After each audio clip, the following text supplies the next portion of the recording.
దేవుని వాక్యము ద్వారా మనం దీవెన పొందగలుగుతాం.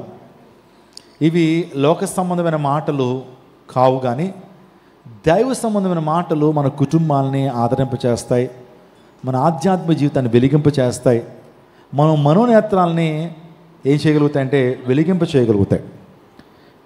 నా ప్రియ దైవజనాగమ, ఈరోజు ఉదయకాల సమయంలో ఒక మంచి సందేశాన్ని మీకు అందించడానికి పరిశుద్ధాత్మ చేత నేను ప్రేరేపించబడుతున్నాను. గ్రంథాలు తెరవండి. లూకాసు సువార్త 1వ అధ్యాయము 26వ వచనాన్ని చదువుకుందాం. గాబ్రియేల్ అనే దేవుని దూత గలిలయలోని నజరేత్ అనేటువంటి ఊరిలో దావీదు వంశస్థుడైన యోసేపు అను పురుషునికి ప్రదానము చేయబడిన కన్యక యొద్దకు దేవుని చేత పంపబడెను. ఆ కన్యక పేరు మరియా. ఆ కన్యక పేరు మరియా.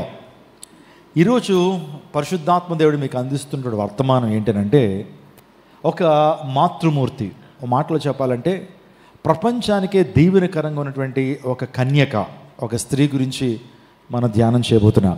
ఆమె పేరు మరియా. చూడండి, మరియా అనేటువంటి మాట మారా, మిరియాం అనేటువంటి పదాల్లోంచి వచ్చింది. మారా అంటే ఏంటి? చేదు. మరియా అనే మాటకు అర్థం ఏంటంటే చేదు అని అర్థం, బిటర్నెస్. చూడండి, దేవుడు మన జీవితంలో మన స్థితిగతులను మార్చగలిగినటువంటి వాడు. ఆయన మన యొక్క జీవితాన్ని మార్చగలిగినటువంటి దేవుడు, మన జీవితంలో స్వస్థతను విడుదలను ఇచ్చేటువంటి దేవుడు ఆయన. నాకు ఒక విషయం చెప్పడానికి చాలా ఆసక్తి నేను కనపరుస్తున్నాను. మన దేవుడు ఆయన exchanger, is a big trader. ప్రభు ఎవరు? Is the big trader. Trading అంటే తెలుసా మీకు? ట్రేడింగ్ అంటారు చాలామంది. వర్తకం కదా. ట్రేడింగ్ అంటే ఏంటి? వర్తకం.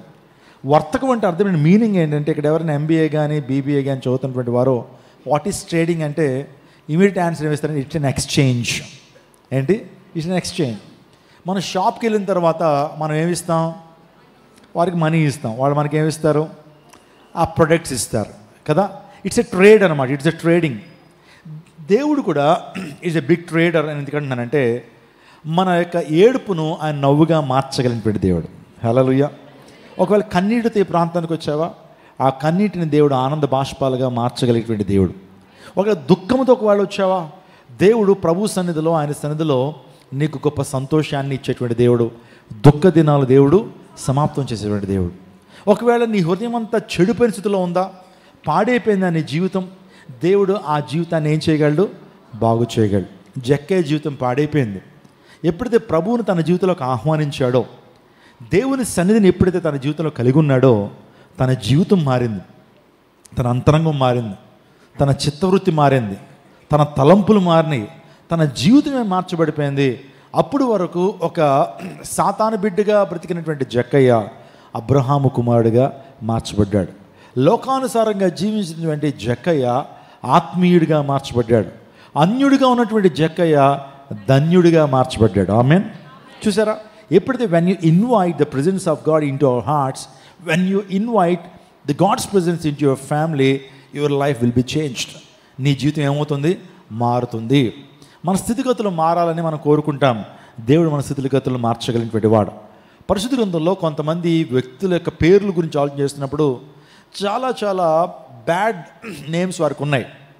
వాళ్ళ అర్థాలు చూస్తున్నప్పుడు యాకోబు అనేటువంటి వ్యక్తి మనం చూస్తుంటాం ఆదికాండంలో.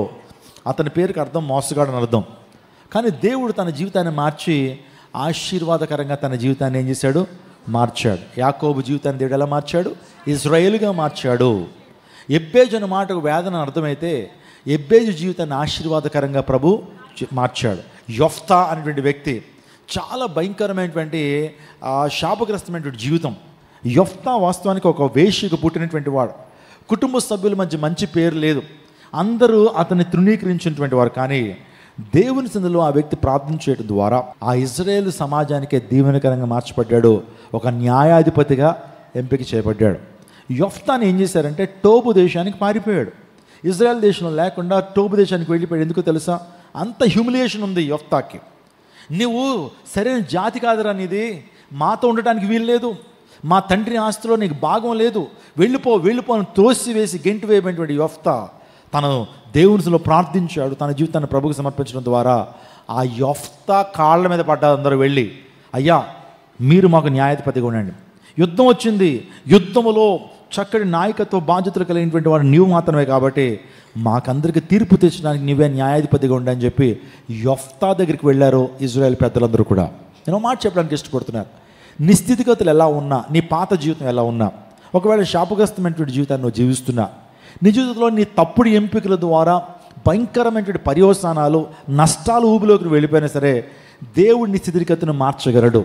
కోల్పోయిన ఆస్తి, కోల్పోయిన పేరు, కోల్పోయిన ప్రఖ్యాతను ప్రభువు నీకు ఇవ్వడానికి సమర్థుడని చెప్పడానికి ఇష్టపడుతున్నాను. నువ్వు బాధపడాల్సిన అవసరం లేదు. You have come to the right place. Amen. You have come to the right place. నువ్వు మంచి స్థలానికి వచ్చావు, దేవుని సందుకు వచ్చావు. దేవుడు నీ స్థితిగతులను మారుస్తాడు, నీ కన్నీటిని తుడుస్తాడు, నీ యొక్క వేదనకు ముగింపు పలుకుతాడు, నీకు దుఃఖ దినాలు దేవుడు సమాప్తం చేస్తాడు. మీ బిడ్డల్ని, నీ సంపాదనను, నీ ఉద్యోగాన్ని దేవుడు దీవిస్తాడు. నేను తలగా ఉంచుతాడు కానీ తోకగా ఉంచాడు. ఇప్పుడు నువ్వు చేయాల్సింది తెలుసా? ఆయన కృపలో నువ్వు నడవాలి, ఆయన ప్రేమలో నువ్వు నడవాలి, ఆయన జ్ఞానంలో నువ్వు వర్ధిల్లాలి. దేవునికి ఇష్టడుగా బ్రతకడం ఒక్కటి చేయండి. మీ జీవితంలో ప్రతి సమస్యకు దేవుడు పరిష్కారం ఇస్తాడు, ప్రతి ప్రాబ్లంకి దేవుడు సొల్యూషన్ ఇస్తాడు. ప్రతి నిందను కొట్టివేసి ఘనతకు నిన్ను అర్హునిగా, రెట్టింపు ఘనతకు పాత్రుడిగా నిన్ను చేస్తాడు. ఆమెన్ చెప్పండి, ఆమెన్ చెప్పండి. Praise the lord. ఇక్కడ మరియ గురించి త్వరగా మనం ఆలోచన చేద్దాం. మరియా దేవుని చేత ఎందుకు ఎంపిక చేయబడింది? ఆ టైంలో అనేక మంది స్త్రీలు ఉన్నారు, అనేక మంది అమ్మాయిలు ఉన్నారు, అనేక మంది టీనేజ్ గర్ల్స్ ఉన్నారు. But why did God select Mary to be his mother? యేసుక్రీస్తు ప్రభు వారికి తల్లిగా ఉండడం కొరకు మరియను దేవుడు ఎందుకు ఎంపిక చేసుకున్నాడు? మరియ జీవితంలోంచి కొన్ని ప్రాముఖ్యమైన సత్యాలు మనం నేర్చుకుందాం. మరియా మనందరికీ ఈరోజు ఆదర్శప్రాయురాలుగా ఉంది. She was a role model for all of us. She was a exemplar. ఆమె మనందరికీ కొన్ని పాఠాలు నేర్పుతా ఉంది, కొన్ని సవాలు విసురుతుంది ప్రతి స్త్రీకి, పురుషుడు కూడా. నేను దేవునికి ఇష్టరాలుగా బ్రతికాను, దేవుని చేత ఎంపిక చేయబడ్డాను. మీరు కూడా దేవునికి ఇష్టలుగా బ్రతుకగలుగుతారా? మీరు కూడా దేవుని చేత ఎంపిక చేయబడగలుగుతారా? దేవుడు ఒక వ్యక్తిని వాడుకోవాలి అంటే, దేవుడు ఒక పాత్రను ఆయన వాడుకోవాలంటే ఆ పాత్ర పరిశుద్ధంగా ఉండాలి, ఆ పాత్ర పవిత్రంగా ఉండాలి. స్త్రీలు మీరు వంటలు చేస్తారు, మురికి పాత్రలు వాడతారండి? చెప్పండి. మురికి పాత్ర బంగారుదైనా వెండిదైనా మురికి పాత్రలు వాడతారా? సో ఆ పాత్ర చాలా చిన్నది కావచ్చు, చాలా అల్పమైనది కావచ్చు, శుభ్రమైన పాత్రను ఏం చేస్తాం? వాడతాం. అదే రీతిగా దేవుడు కూడా శుభ్రమైనటువంటి పవిత్రమైన హృదయం కలిగినటువంటి వారిని ఆయన వాడుకుంటాడు. ఆయన రాజ్య విస్తరణకి ఆయన ఉపయోగించే పాత్రలు ఎలా ఉండాలంటే, యజమానుడు వాడుకునే పాత్రలు, అర్హమైన పాత్రలు, పరిశుద్ధమైన పాత్రల్ని దేవుడు వినియోగించుకుంటాడు. నా ప్రత్యేకమా ఈ మరియ యొక్క తల్లిదండ్రుల గురించి ప్రస్తావించబడలేదు బైబిల్లో. What is the name of mother Mary అంటే మనం ఆన్సర్ ఇవ్వలేం. వారి పేర్లు అయితే పరిశుద్ధాత్మ దేవుడు రాయించి పెట్టలేదు, కానీ వారి యొక్క బంధువుల గురించి రాయించాడు. వాళ్ళు ఎవరంటే ఎలిజబెత్, జకరియా. ఆ ఇద్దరు గురించి పరిశుద్ధ గ్రంథంలో మనం చూస్తాం. ఈ ఉదయకాల సమయంలో మరియ జీవితం మనందరికీ ఆదర్శప్రాయం చెప్పాను. త్వరగా ఆమె గురించి కొన్ని విషయాలు చెప్తాను. మరియ దేవుని చేత సెలెక్ట్ చేయబడినటువంటి స్త్రీ. మరియ దేవుని చేత ఎంపిక చేయబడినటువంటిది, ఎన్నిక చేయబడింది. పరిశుద్ధాత్మ ద్వారా గర్భం దాల్చిన దగ్గర నుంచి కలువరి గిరి వరకు, యేసుక్రీస్తు ప్రభువు యొక్క కలువరి గిరిలో ఆమెతో ఉన్నటువంటి స్త్రీ ఎవరంటే మరియ. ఆమె యేసు ప్రభు వారికి జన్మనిచ్చిన నాటి నుంచి కూడా యేసు ప్రభు వారు సమస్త మానవాళి కొరకు ఆయన ప్రాణాన్ని అర్పించేంత వరకు మరియ ప్రభువుతోనే ఉంది. She was consecrated, she was dedicated. ఇంకో మాటలో చెప్పాలంటే she was appointed by God. నాకు అనిపించింది, చాలామంది స్త్రీలు ఉన్నారుగా, చాలామంది గొప్ప గొప్ప స్త్రీలు ఉన్నారు కదా, ఈ పేదరికంలో ఉన్నటువంటి ఈ స్త్రీని దేవుడు ఎందుకు ఎంపిక చేసుకున్నాడు? పాస్టర్ గారు మరియ పేదరాలని మీరు ఎలా చెప్పగలుగుతారు అని అంటే, వాస్తవానికి దేవాలయానికి బలులు అర్పిస్తూ ఉంటారు పాత నిబంధన కాలంలో. అంటే యేసుక్రీస్తు పుట్టిన తర్వాత బలులు అనేటువంటివి కొట్టివేయబడ్డాయి, ఇంకా బలి కార్యక్రమాలు అనేవి ఆగిపోయినాయి. పాత నిబంధన కాలంలో విశ్వాసులైనటువంటి మీరు ఏ విధంగా ఇక్కడికి వచ్చి అర్పణలు అర్పిస్తున్నారో, పాత నిబంధన కాలంలో ఇజ్రాయిల్ అనేటువంటి వారు దేవుని చేత ఎంపిక చేయబడినటువంటి వారు, దేవుని రక్తం చేత విడుదల చేయబడి పస్కా గొర్రెపిల్ల ద్వారా విడుదల చేయబడినటువంటి వారు కృతజ్ఞతగా దేవునికి బలులు అర్పించేటువంటి వారు. వాటిలో ప్రాముఖ్యంగా గొర్రెపిల్లలను తీసుకొచ్చేవారు, మేక పిల్లలను తీసుకొచ్చేటువంటి వారు. ఇంకా కొన్ని జంతువులు, శ్రేష్టమైనటువంటి జంతువులు తీసుకొచ్చి దేవునికి బలి అర్పణ చేసేటువంటి వారు. గొప్పవారైతే గొర్రె పిల్లని తీసుకొచ్చారు, మేక పిల్లని తీసుకొచ్చేవారు. కానీ పేదవాళ్ళు ఏం తీసుకొచ్చేవారంటే పావురాలు, గువ్వలు ఇవి తీసుకొచ్చి ప్రభువుకు కానుకలుగా ఇస్తున్నటువంటి వారు. అంటే మీరు ఆలోచన చేయండి, మరియ కూడా దేవునికి కానుక ఏం తీసుకొచ్చింది? గువ్వలు, పావురాలు. అంటే మరియ ఎవరని తెలుస్తుంది? బీదరాలని తెలుస్తుంది, పేదరికంలో ఉన్నటువంటి స్త్రీ. కానీ దేవుడు ఈమెను ఎంపిక చేసుకున్నాడు ఎందుకు? దేవుడు ఒక ధనవంతురాలు అయితే చక్కగా స్పాన్సర్ చేయగలుగుతుంది, ప్రభు పరిచయం చాలా అద్భుతంగా జరుగుతుంది. కానీ దేవుడు తను ఎందుకు ఎంపిక చేసుకున్నాడో కొన్ని విషయాలు మీతో మాట్లాడతాను. ఈ మరియా మనకు కొన్ని సవాలు విసురుతుంది. మీరు నా వలే జీవించగలుగుతారా? మీరు నాలాంటి లక్షణాలు మీరు కలిగి ఉంటారని ఆమె యొక్క సవాలు విసురుతుంది. ఆ రీతిగా సవాల్తో కూడిన క్రైస్తవ జీవితాన్ని మనం జీవిద్దాం. మొదటి అంశం ఏంటంటే, మరియా దైవ ప్రత్యక్షతను పొందిన స్త్రీ. She has gotten a revelation from almighty God. సర్వశక్తుడైనటువంటి దేవుని యొక్క దర్శనాన్ని పొందుకుంది. మీలో ఎంతమంది దర్శనాలు చూడాలని ఆశపడతారో? దేవుడు నాతో స్వయంగా మాట్లాడితే ఎంత బాగుంటుందండి. నేను కొన్ని సందర్భాల్లో ఈ ఆలోచన ప్రకారం వెళ్ళాలో నాకు తెలియట్లా. ఆలోచనకర్తగా దేవుడు దర్శన రూపంలో మాట్లాడితే ఎంత బాగుంటుంది. నేను ఏం చేయాలో దేవుడే క్లియర్ ఇన్స్ట్రక్షన్స్ ఇస్తూ దర్శనాన్ని ఇస్తే ఎంత బాగుంటుంది అనేటువంటి ఆలోచన అందరికీ కలుగుతుంది. దేవుడు దర్శనాలు ఇస్తాడు. దేవుడు తన దర్శనంతో దేవుడు మనతో మాట్లాడతాడు. దేవుడు తన దర్శనాన్ని అనేక మంది భక్తులకు ఇచ్చినట్లుగా మనం చూస్తుంటాం. మోషేకి దేవుడు దర్శనం ఎక్కడిచ్చాడు? మండుచున్న పొదలోంచి. అబ్రహాముకి దేవుడు దర్శనం ఇచ్చాడు. ఇంకా మనం చేస్తే సమూయేలుకి చిన్నతనంలోనే దేవుడు తన స్వరంతో మాట్లాడాడు. సమూయేలు సమూయేలు అన్నాడు. చూడండి, దేవుడు ఎవరికి తన దర్శనం ఇస్తాడనంటే చాలా జాగ్రత్తగానండి. దేవుని ప్రత్యక్షత ఎవరికి దొరుకుతుంది? నాకు ఆన్సర్ చేస్తారా? దేవుని ప్రత్యక్షత అందరికీ దొరుకుతుందా? దేవుని ప్రత్యక్షత ఎవరికి దొరుకుతుంది అంటే ఆన్సర్ చెప్తున్నాను. దేవుని సన్నిధిలో ఎవరైతే సమయాన్ని గడుపుతారో వారికి దేవుని ప్రత్యక్షత వారికి లభిస్తుంది. దేవుని సన్నిధిలో సమయాన్ని గడిపేటువంటి వారికి దేవుని ప్రత్యక్షత కలుగుతుంది. చూడండి, ఆదికాండం 18వ అధ్యాయంలో అబ్రహాం అనేటువంటి వ్యక్తి ఉన్నాడు. విశ్వాసులకి తండ్రి. Is the father for all the believers. విశ్వాస వీరుల జాబితాలో ఉన్నటువంటి వాడు అబ్రహాం. అబ్రహాము దేవుని స్నేహితుడిగా పిలువబడ్డాడు. ఆ వ్యక్తి దేవునితో సహవాసం చేస్తున్నాడు కాబట్టి సింధూర వనంలో ఉన్నప్పుడు దేవుని దర్శనాన్ని అబ్రహాము పొందుకోగలిగాడు. చదవండి, ఆదికాండం 18వ అధ్యాయం. ఆదికాండం 18వ అధ్యాయం. మరియు మమ్రే దగ్గరున్న సింధూర వనములో అబ్రహాము ఎండవేళ గుడారపు ద్వారమందు కూర్చుని ఉన్నప్పుడు యెహోవా అతనికి కనబడెను. చాలండి. మమ్రే దగ్గర ఉన్నప్పుడు, అతడు దేవునితో సహవాసం చేస్తూ ఉన్నప్పుడు దేవుడు అతనికి కనబడినటువంటి విషయాన్ని జ్ఞాపకం చేస్తున్నాను. దేవుని ప్రత్యక్షత ఎవరు పొందుకుంటారంటే, దేవుని సన్నిధిలో ఎవరైతే కనిపెడతారో, దేవుని సన్నిధిలో సమయాన్ని గడుపుతారో వారు దేవుని ప్రత్యక్షతను వారు పొందుకుంటారు. ప్రార్థనలోను, దైవిక సహవాసంలోను, దేవుని ధ్యానంలో ఉన్నటువంటి వారు దేవుని ప్రత్యక్షతను అనుభవిస్తుంటారు. ప్రత్యక్షతను పొందాలనుకునేటువంటి వారు గొప్ప ఆశతో ఉండాలి. ప్రభువా, నువ్వు నాతో మాట్లాడయ్యా, నువ్వు నాతో మాట్లాడు, నువ్వు నాతో మాట్లాడకపోతే నేను విడిచిపెట్టనయ్యా, నువ్వు నన్ను దీవించకపోతే నేను విడిచిపెట్టను అని దేవునితో సహవాసం మన జీవితాల్లో ఆ యొక్క పరవశించేటువంటి అనుభవాల్లోకి మనం రావాలి. దేవుని సన్నిధిలో గంటల తరబడి ఆయనతో మాట్లాడటం, దేవుని సన్నిధిలో ఆయన యొక్క దర్శనాన్ని పొందుకునేటువంటి ఆ ఆశను మనం వెలిబుచ్చినప్పుడు దేవుడు ఖచ్చితంగా తన దర్శనాన్ని మనకు అనుగ్రహిస్తాడు. అబ్రహాము జీవితాన్ని గురించి ఆలోచన చేస్తున్నప్పుడు అబ్రహాము దేవుని మాటకు విధేయత చూపించాడు. అబ్రహాము, నువ్వు లేచి నీ తండ్రి ఇంటి నుండి, నీ బంధువుల ఇంటి నుండి, నీ దేశం నుండి విడిచిపెట్టరా అంటే విధేయత చూపించిన అబ్రహాము దేవునితో ప్రతిదినము సహవాసం చేస్తూ ఉన్నాడు. దేవుడు మనల్ని ఎందుకు కలుగు చేశాడో తెలుసా? దేవుడు నిన్నెందుకు కలుగు చేశాడో తెలుసా? నీకంటూ ఒక జీవితాన్ని ఎందుకు ఇచ్చాడో తెలుసా? దేవుడు నీ కొరకు ఎందుకు తన రక్తం కార్చాడు, తన ప్రాణం పెట్టాడో తెలుసా?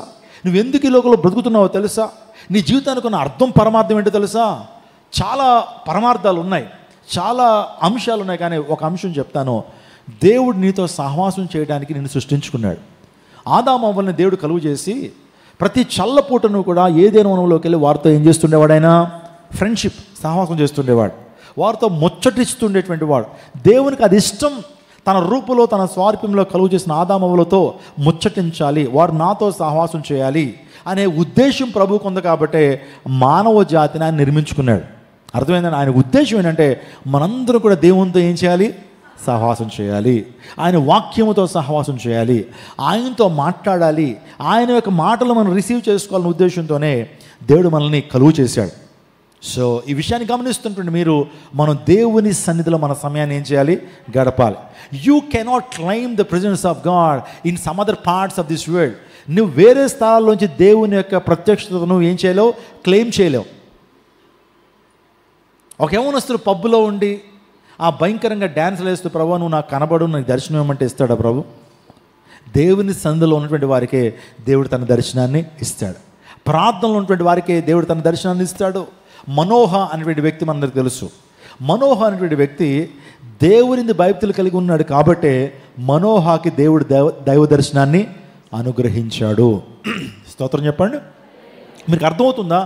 అందరికీ దైవ ప్రత్యక్షతను దేవుడు ఇవ్వడు, అందరికీ కూడా దైవ దర్శనాలు ప్రభు ఇవ్వడు. యోహాను దేవునికి చాలా చాలా ప్రియాతి ప్రియమైనటువంటి శిష్యుడు యోహాను. ఒక రకంగా చెప్పాలంటే యోహాను దేవునికి ఆంతరంగిక శిష్యుల్లో ఒకడు.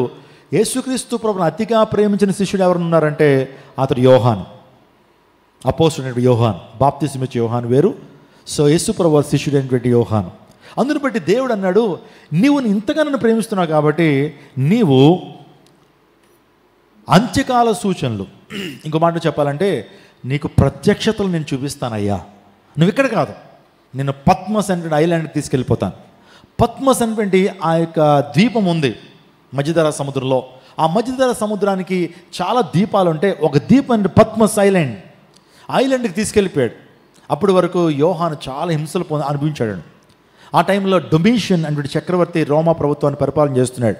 రోమా ప్రభుత్వం డొమిషియన్, డయోక్లీషియన్ అనేటువంటి చక్రవర్తులు వారు రోమా ప్రభుత్వాన్ని పరిపాలన చేస్తే ఆ డొమిషియన్ అనేటువంటి చక్రవర్తి యోహాన్ని చాలా చాలా చిత్రహింసలు చేశాడు. చాలా రకాలుగా చంపేద్దామని ప్రయత్నం చేశాడు, కానీ అతని ప్రాణము దేవుని చేతిలో సురక్షితంగా ఉంది. చివరిగాట చరిత్ర చెప్తుంది, అతను మండుచున్న నూనె కాలలో వేశారంట. ఎవరిని? యోహాన్ గారిని. వేస్తే ఆ మండుచున్న నూనె కళాయిలో ఆయన స్విమ్మింగ్ చేస్తున్నాడు. ఆ యొక్క మండుచున్నటువంటి నూనె కళ ఆయన ఏమీ చేయలేకపోయింది. డొమిషియన్ ఆశ్చర్యపోయాడట, ఈయన వెనకాల ఏదో అతీంద్రియ శక్తి పనిచేస్తుంది, ఏదో దైవిక శక్తి పనిచేస్తుంది. నేను కదా ఈ ప్రపంచంలో ఏ రాజు కానీ ఏ చక్రవర్తి కానీ యోహాను ప్రాణాన్ని తీయలేడు. ఆయన వెనకాల గొప్ప అతీంద్రియ శక్తి పనిచేస్తుంది. అందుని బట్టి ఈ వ్యక్తిని ఎవరో చంపలేరు. ఇంకా అందుని బట్టి ప్రపంచంలో అత్యంత ప్రమాదకరమైన, అత్యంత భయంకరమైన శాపము, భయంకరమైన శిక్ష ఏదైనా ఉందంటే ఒంటరితనం. ఆ ఒంటరితనమే శిక్ష వేసేస్తానని యోహాన్ని పద్మస్ అనేటువంటి ఐలాండ్లోకి పరవాసిగా పంపించారు. అక్కడికి వెళ్ళి పిచ్చిగా అరుస్తున్నాడు, అయ్యా ఎవరున్నారయ్యా ఇక్కడ? ఒక్క మనిషి జాడలేదే, జంతువులకు సువార్త చెప్పమంటావా? లేకపోతే కొండలకు సువార్త చెప్పమంటావా? ఎందుకయ్యా నన్ను తీసుకొచ్చావు? అక్కడే చంపేచ్చుగా, నీకు ఒక హతసాక్షి అయిపోతాను. ఎందుకు తీసుకొచ్చావంటే దేవుడు తన ప్రత్యక్షతను ఇస్తున్నాడు. దేవుడు తన ప్రత్యక్షిస్తాడు. యోహాను, ఊరికినే ఊసిపోక ఇక్కడ రప్పించలేదయ్యా, నీ ద్వారా ఈ ప్రపంచానికి ప్రకటన గ్రంథం, ప్రత్యక్ష గ్రంథాన్ని నీ ద్వారా ఇవ్వాలని ఆశపడుతున్నాను. నీకు కొన్ని ప్రత్యక్షతలు నేను చూపించబోతున్నాను, కొన్ని దర్శనాలు నీకు ఇవ్వబోతున్నాను.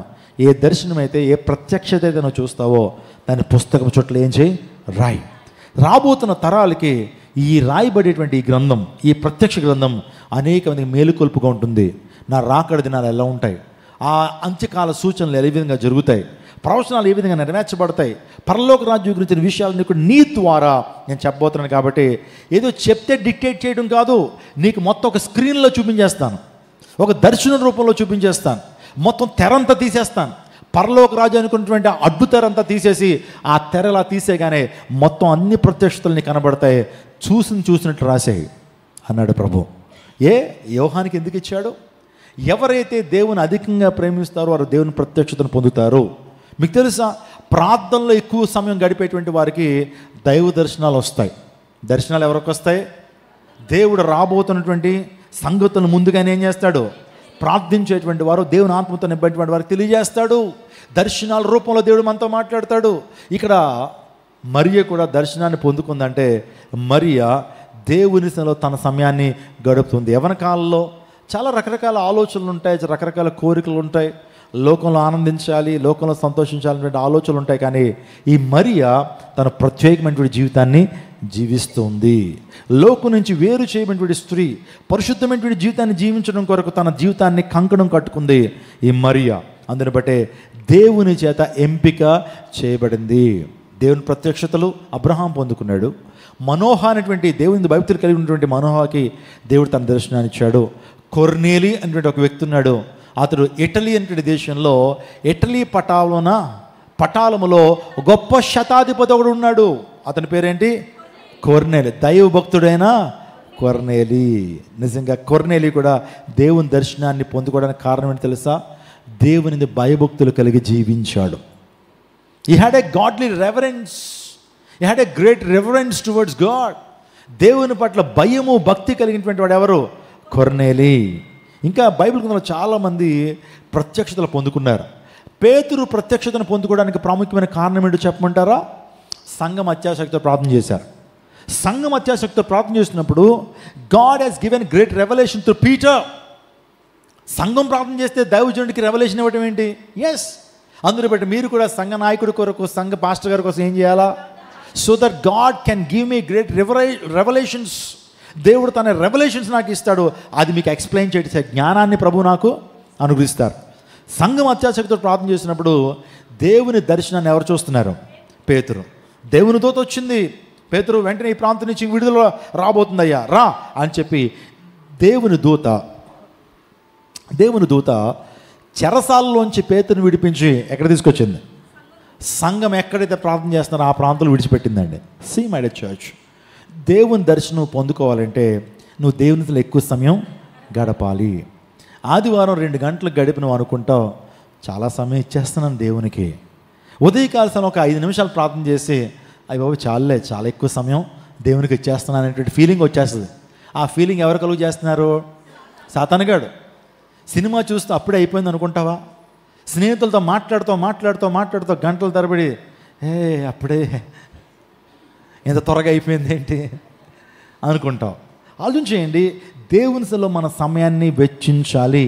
నేను చాలా సందర్భంలో చెప్తున్నాను, ఏమిస్తావు దేవునికి? నువ్వు నీ హృదయాన్ని ఇవ్వాలి, నీ సమయాన్ని ఇవ్వాలి దేవునికి. కూర్చోవాలా. మరియా దేవుని పాదాల దగ్గర ఉండి ఏం చేసిందట? సుబోధ విన్నదట. యేసయ్య నోటి నుంచి ఏ యొక్క బంగారు పదం రిలీజ్ అవుతుందా? యేసయ్య యొక్క నోటి నుంచి ఏ అద్భుతమైన మాట విడుదలవుతుందా? దాన్ని పట్టుకుందామని. వెండి బంగారముల కంటే గొప్పదైన మాటలు ఏంటి? యేసయ్య మాటలు కదా, విలువైనటువంటి మాటలు, వజ్రాల మూటలు ఇవి. చెప్పండి, ఈ మాటలు ఏంటి? వజ్రాల మూటలు. దేవుని సన్నిధిలో కూర్చుని గాడ్లీ ప్రెజెన్స్ ఉంది. ఇక్కడ ఏముంది? ఇంట్లో టీవీ పెట్టుకుని లైవ్ చూస్తే గాడ్లీ ప్రెజెన్స్ ఉండదు. అంటే అది పొందుకోవాలంటే చాలా ఎక్సర్సైజ్ చేయాలి. కానీ ఈ ప్రాంతానికి వచ్చేటప్పటికి దేవుని ప్రెజెన్స్ ఉంది. ఇక్కడ ఏముంది? దేవునికి సన్నిధి ఉంది. మనందరం కూడి దేవుని ఆరాధన చేస్తున్నప్పుడు దేవుని సన్నిధి దిగొచ్చేస్తుంది. షకీనా మేఘం దిగొస్తుంది. ఇక్కడ దేవుడు నీ ప్రతి కోరికను, ప్రతి అవసరాన్ని తీరుస్తాడు. దేవుని సన్నిధి సంచారం చేస్తూ ఉంది. ఇక్కడ దేవుని ఆత్మ ఈ ప్రాంతంలో సంచారం చేస్తూ ఉంది. మీరు నిజంగా దేవుని హృదయపూర్వకంగా ఆరాధిస్తున్నప్పుడు దేవుని ఆత్మ కృమ్మరి మీదకి వస్తుంది. ఆత్మ కృమ్మరి మీదకి వచ్చినప్పుడు అద్భుతాలు నువ్వు చూస్తావు. ఆమెన్ చెప్పండి. సినిమా హాల్లో can you claim God's presence in cinema hall? Can you claim God's presence in play ground? Can you claim God's presence in pub and discotheque? No, we cannot claim. అక్కడ మనం claim చేయలేం. కానీ దేవుని సన్నిధిలో దేవుని యొక్క బలీయమైన ఆత్మ సన్నిధి మనం ఏం చేయొచ్చు? డిమాండ్ చేయొచ్చు. ప్రైజ్ గాడ్, హల్లెలూయా. క్లెయిమ్ అంటే ఏంటి? క్లెయిమ్ అంటే ఏంటంటే మనం అథారిటేటివ్గా అడగచ్చు. స్తోత్రం చెప్పండి. ఎల్ఐసి అయిపోయిన తర్వాత క్లెయిమ్ చేయటం అంటారు. కొన్ని క్లెయిమ్ చేస్తున్నప్పుడు it's our right, it's our duty, it's our responsibility. ప్రభుత్వం వారు మనకి కొన్ని హక్కులు ఇచ్చినప్పుడు దాన్ని ఏం చేయాలి? క్లెయిమ్ చేసుకుని దాన్ని తీసుకోవాలి. దేవుడు కూడా అంటున్నాడు, నా సన్నిధిలో నువ్వు దేవుని సన్నిధి అనుభవించేటువంటి ఆ గొప్ప అథారిటీ నీకు ఇచ్చాను. Ask and receive it. అడుగుడి మీకు ఇయ్యబడును. నా ప్రియదేవుని నాగమా. సో ఆమె దేవుని యొక్క సన్నిధిలో ఆమె ఉంది. ఖచ్చితంగా చెప్పచ్చు, she was in the presence of God. Mary was in the presence of God. దేవుని సన్నిధి ఆమె ఉంది. దేవుని సన్నిధిలో సహవాసము ఆమె కలిగి ఉంది. దేవునితో సహవాసం చేయడం ద్వారా మనకి ఎంత మేలు ఉంది. యోబు గ్రంథం 22:27 చదవండి ఒకసారి. దేవుని సన్నిధిలో మంచి సహవాసాన్ని కలిగినటువంటి ఆయనతో సహవాసం చేసిన ఆయనతో సహవాసము చేసిన ఎడల నీకు సమాధానము కలుగును, మీకు సమాధానము కలుగును, అలాగున నీకు అలాగనే నీకు మేలు మేలు కలుగును. చూడండి, ఆమె దేవునితో సహవాసం చేస్తుంది. ఒక మాట, ఆమె పరిశుద్ధతను కాపాడుకుంటూ దేవునితో సహవాసము చేస్తుంది. ఆమెను దేవుడు ఎందుకు ఎంపిక చేసుకున్నాడు తెలుసండి? పరిశుద్ధతను ఏం చేసుకుంది? కాపాడుకుంది. ఒక ప్రశ్న మిమ్మల్ని అందరూ అడుగుతాను, ఆన్సర్ చెప్పండి. అదేంటంటే, మీరు లోకాన్ని పాపాన్ని జయించాలంటే మీరు ఏం చేయాలి? What you must do to overcome sin and it's world. ఈ లోకాన్ని పాపాన్ని జయించాలంటే మీరు ఏం చేయాలి? ఏం చేస్తే లోకాన్ని పాపాన్ని జయించగలుగుతారు? ప్రార్థన. Very good. అయితే మీరు ఏమీ జయించడానికి ఏం ప్రయత్నాలు చేయట్లేదు అనమాట. అయితే లోకంలో శరీరాశ, నేత్రాశ, జీవపడంబం, ఆ మూడింటిని జయించడానికి మీరు ఏం ఎక్సర్సైజ్ చేస్తున్నారు? ఎలా జయించాలనేటువంటి ఆలోచన కలిగి ఉన్నారు? మీ యొక్క స్ట్రాటజీస్ ఏంటి? మీ యొక్క ప్రణాళికలు ఏంటి? మీ పరిశుద్ధమైనటువంటి జీవితాన్ని కాపాడుకోవడం కనీసం ప్రయత్నం చేస్తున్నారా? నేను ఒక మాట చెప్తున్నాను, చాలా విషయాలు చెప్పచ్చు. మీరు లోకాన్ని పాపాన్ని జయించాలంటే ఒక మంచి టిప్ ఏంటో తెలుసా? దేవుని సన్నిధిలో సమయాన్ని గడపడం ద్వారా లోకాన్ని పాపాన్ని మీరు ఏం చేయగలుగుతారు? జయించగలుగుతారు. Spending in the God's presence, spending your valuable time in the Lord's presence to overcome sin and the world. నువ్వు లోకాన్ని పాపాన్ని జయించాలంటే దేవుని సన్నిధిలో సమయాన్ని ఏం చేయాలి? కనిపెట్టాలి, గడపాలి. అబ్రహాము దేవుని సన్నిధిలో తన సమయాన్ని ఏం చేశాడు? గడిపాడు. తద్వారా తన జీవితంలో మొదట ఆయన రాజ్యాన్ని, ఆయన నీతిని మనం వెతికినప్పుడు, కనిపెట్టేటువంటి అనుభవం కలిగినప్పుడు మన జీవితంలో గొప్ప ఆశీర్వాదాన్ని దీవెన పొందుకుంటాం. అబ్రహాము వాస్తవానికి ఖాళీ చేతులతో బయటకు వచ్చాడండి. తండ్రి దగ్గర నుంచి ఏమీ తీసుకురాలా. ఒక రకంగా చెప్పి రక్తహస్తాలతో ఆ యొక్క కల్దీ దేశం నుంచి బయటకు వచ్చాడు. కానీ అబ్రహాం ఎంత ధనవంతుడు అయ్యాడు! అబ్రహాం ఇంట్లో అట 300 మంది పనివారట, అందరూ యుద్ధం చేయగలరట. తన ఇంట్లో ప్రతిరోజు ఎంతమంది భోజనాలు చేసేవారు? 318 మంది. ఏమండి, మనం 18 మందికి రోజు భోజనాలు పెట్టగలమా? ఒక రోజు పెడతాం. చుట్టాలు వచ్చారంటే ఒక 10 మంది. మొదటి రోజు చాలా బాగా చూస్తాం, చికెన్ పట్టురారా అని చెప్పి చికెన్ మటన్ మొదటి రోజు చేస్తాం. రెండో రోజు ఆ చికెన్ మటన్ నుంచి ఎక్కడికి వస్తాయి? కోడిగుడ్లలోకి వస్తుంది. ఆ తర్వాత మూడో రోజు పప్పుచారు, ఇంకా 4వ రోజు విసుగు. మనం పోషించిన అంతమందిని మన స్తోమత సరిపోదు. కానీ అబ్రహాం ప్రతిరోజు 318 మంది. అంటే పని వాళ్ళకి మళ్ళీ భార్యలు ఉండరా? వాళ్ళకి భార్యలు, మళ్ళీ వాళ్ళ పిల్ల జల్ల ఎంతమంది ఉంటారో? 300 మంది కదండి పనివారు. ఒక్కొక్కరికి 4 వేయండి కుటుంబానికి. అంటే 300 × 4 1200 మందికి ప్రతిరోజు అబ్రహాం గారి ఇంట్లో ఏంటి? భోజనాలు. వాళ్ళకి ఏమన్నా హెల్త్ ఇష్యూస్ వస్తే వాళ్ళని చూసుకోవాలి. మళ్ళీ ఎంత చూసుకోవాలండి? అంతమందిని పోషించేటువంటి గొప్ప ఆశీర్వాదం ఎవరికి ఉంది? అబ్రహాముకు ఉంది. ఎందుకు? అబ్రహాము దేవునితో సహవాసము చేసినటువంటి వాడు. అబ్రహామునికి ఒక మంచి పేరు ఉంది. అబ్రహాము దేవునికి స్నేహితుడు, is a friend of God. Abraham, నేను చేయబోయేటువంటిది నీకు దాస్తాను అనుకుంటున్నావా? నేను ఏదైతే చేయబోతున్నాను దాన్ని నీకు చెప్తానయ్యా. ఎందుకో తెలుసా? You are my friend. I won't hide anything before you. నీ ముందు నేనేమి దాచనయ్యా. సొదొమ గొమొర్రా పట్టణాలని నాశనం చేయాలనుకుంటున్నాను. ఏమంటావు దాని గురించి? Should I go for this? నేను వెళ్ళనా? ఆ పట్టణాలు చాలా భయంకరంగా పాపం చేస్తున్నారు. నాకు చాలా బాధ కలుగుతుందయ్యా. ఆ పట్టణాన్ని నాశనం చేస్తాను. వాట్ యు సే అని దేవుడు ఎవరితో మాట్లాడుతున్నాడు? అబ్రహాముతో మాట్లాడుతున్నాడు. అబ్రహాము నుంచి ఒక రకంగా అడ్వైజ్ అడుగుతున్నాడు. అబ్రహాం అంటున్నాడు, ప్రభువా కొద్దిగా ఆలోచన చేయనానా, నీ ప్రజలే కదా. లేదు అబ్రహాము, చాలా భయంకరంగా ఉంది. ఎన్నో అవకాశాలు ఇచ్చాను వాళ్ళకి, కానీ వారు నా నామానికి చాలా అవమానం తీసుకొస్తున్నారు. ప్రకృతి సహజమైనటువంటి కార్యాలు చేయట్లేదు, ప్రకృతికి విరుద్ధమైన కార్యాలు చేస్తున్నారు.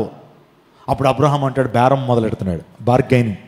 ప్రభువా 50 మంది నీతిమంతులు ఉంటే ఆ పట్టణాన్ని రక్షించయ్యా. 50 మందులు ఉన్నారుగా, వాళ్ళని బట్టి అయినా సరే వాళ్ళు ఒకటి పరివర్తన వస్తుంది. ఆ పట్టణాన్ని ఏం చేయొద్దు. అబ్రహాంతో దేవుడు అన్నాడు, లేరయ్యా 50 మంది కూడా నీతిమంతులు లేరా నాయన, పోనీ 45. ఏమన్నాడు? తర్వాత ఒక 5 తగ్గించాడు. 5 తగ్గించి 45 మంది నీతిమంతులు ఉంటే రక్షిస్తావా? అవును రక్షిస్తానయ్యా. నీ మాట ప్రకారం నువ్వు చెప్తున్నావుగా, 45 మంది నీతిమంతులు ఉంటే ఆ పట్టణాల మీదకి అగ్ని గంధకాలను ఏం చేయను? కురిపించను అన్నాడు. దేవుడు మరలా అన్నాడు, అబ్రహాము ఐఎమ్ వెరీ సారీ అయ్యా, 45 మంది లేరు, 40 లేరు, 30 లేరు, 20. అదేంటండి, ఆ పట్టణంలో 20 మంది నీతిమంతులు లేరా? లేరు. ఇంకా చివరికి ఆ కౌంట్ ఎలా వచ్చిందంటే అబ్రహాం కూడా ఎంతసేపు బేరం ఆడతారు మీరు? చేపలకి వెళ్ళారు, 200 చెప్పారు, అడిగారు, ఇవ్వట్లేదు. ఇంకెంత బేరం ఆడతారు? ఇంకా చివరికి ఎక్కడో అక్కడ ఏమో దారం తగ్గొడతారుగా. ఇంకా అబ్రహాంతో చూడండి, లేరయ్యా, అయితే చిన్న రిక్వెస్ట్ అయ్యా, మా తమ్ముడు ఉన్నాడు లోతు, తన భార్య, తన పిల్లలు, వారికి చెప్తానయ్యా, నువ్వేం చేయాలంటే చేసాయి. సీ మై డే పీపుల్, దేవునితో నువ్వు సహవాసం చేస్తున్నప్పుడు you can become so close to God. ఇంకా దేవుడు కూడా తన ఆలోచనలు నీతో చెప్పడం ప్రారంభిస్తాడు. ఇంకా నీకు అన్ని వేళల్లో కూడా దేవుడు తన సహాయానికి అందిస్తుంటాడు. You will become a great friend of God when you make friendship with him, when you have fellowship with him. ఆయనతో నువ్వు సహవాసం చేస్తున్నప్పుడు దేవుడికి నువ్వేమవుతావు? మిత్రుడు అవుతావు, స్నేహితుడు అవుతావు. అది కలగాలంటే నీ జీవితంలో ఆయనతో సహవాసం చేయాలి. ఆయనతో సహవాసం చేస్తే నీకు ఆదరణ కలుగుతుంది. దేవుని నుంచి గొప్ప ఆదరణ పొందుకుంటావు.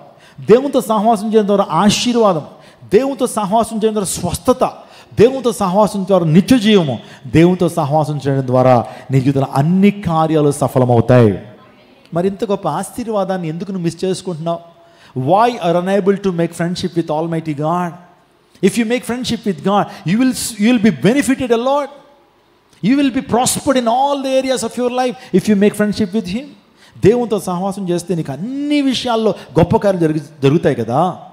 మరి ఎందుకు దేవునితో సహవాసం చేయడానికి నీకు మనసు ఎందుకు రావట్లేదు? నా ప్రియ దేవుని గాబ్రియేలు దూత మరియమ్మకి ప్రత్యక్షమై, దయాప్రాప్తురాలా, నీకు శుభం. దేవుడు నీ పట్ల గొప్ప ప్లాన్స్ కలిగి ఉన్నాడు. ఆయన నీ గర్భంలోంచి సర్వశక్తుడు, లోకరక్షకుడు నీ గర్భంలోంచి రావాలని ఆయన ఇష్టపడుతున్నాడు. అందుని బట్టి నువ్వు అనుమతినిస్తావా అనే ఉద్దేశంతో గాబ్రియేల్ అన్నప్పుడు నిజంగా దేవునితో సహవాసం చేసినటువంటి మరియా దేవుని దర్శనాన్ని పొందుకుంది.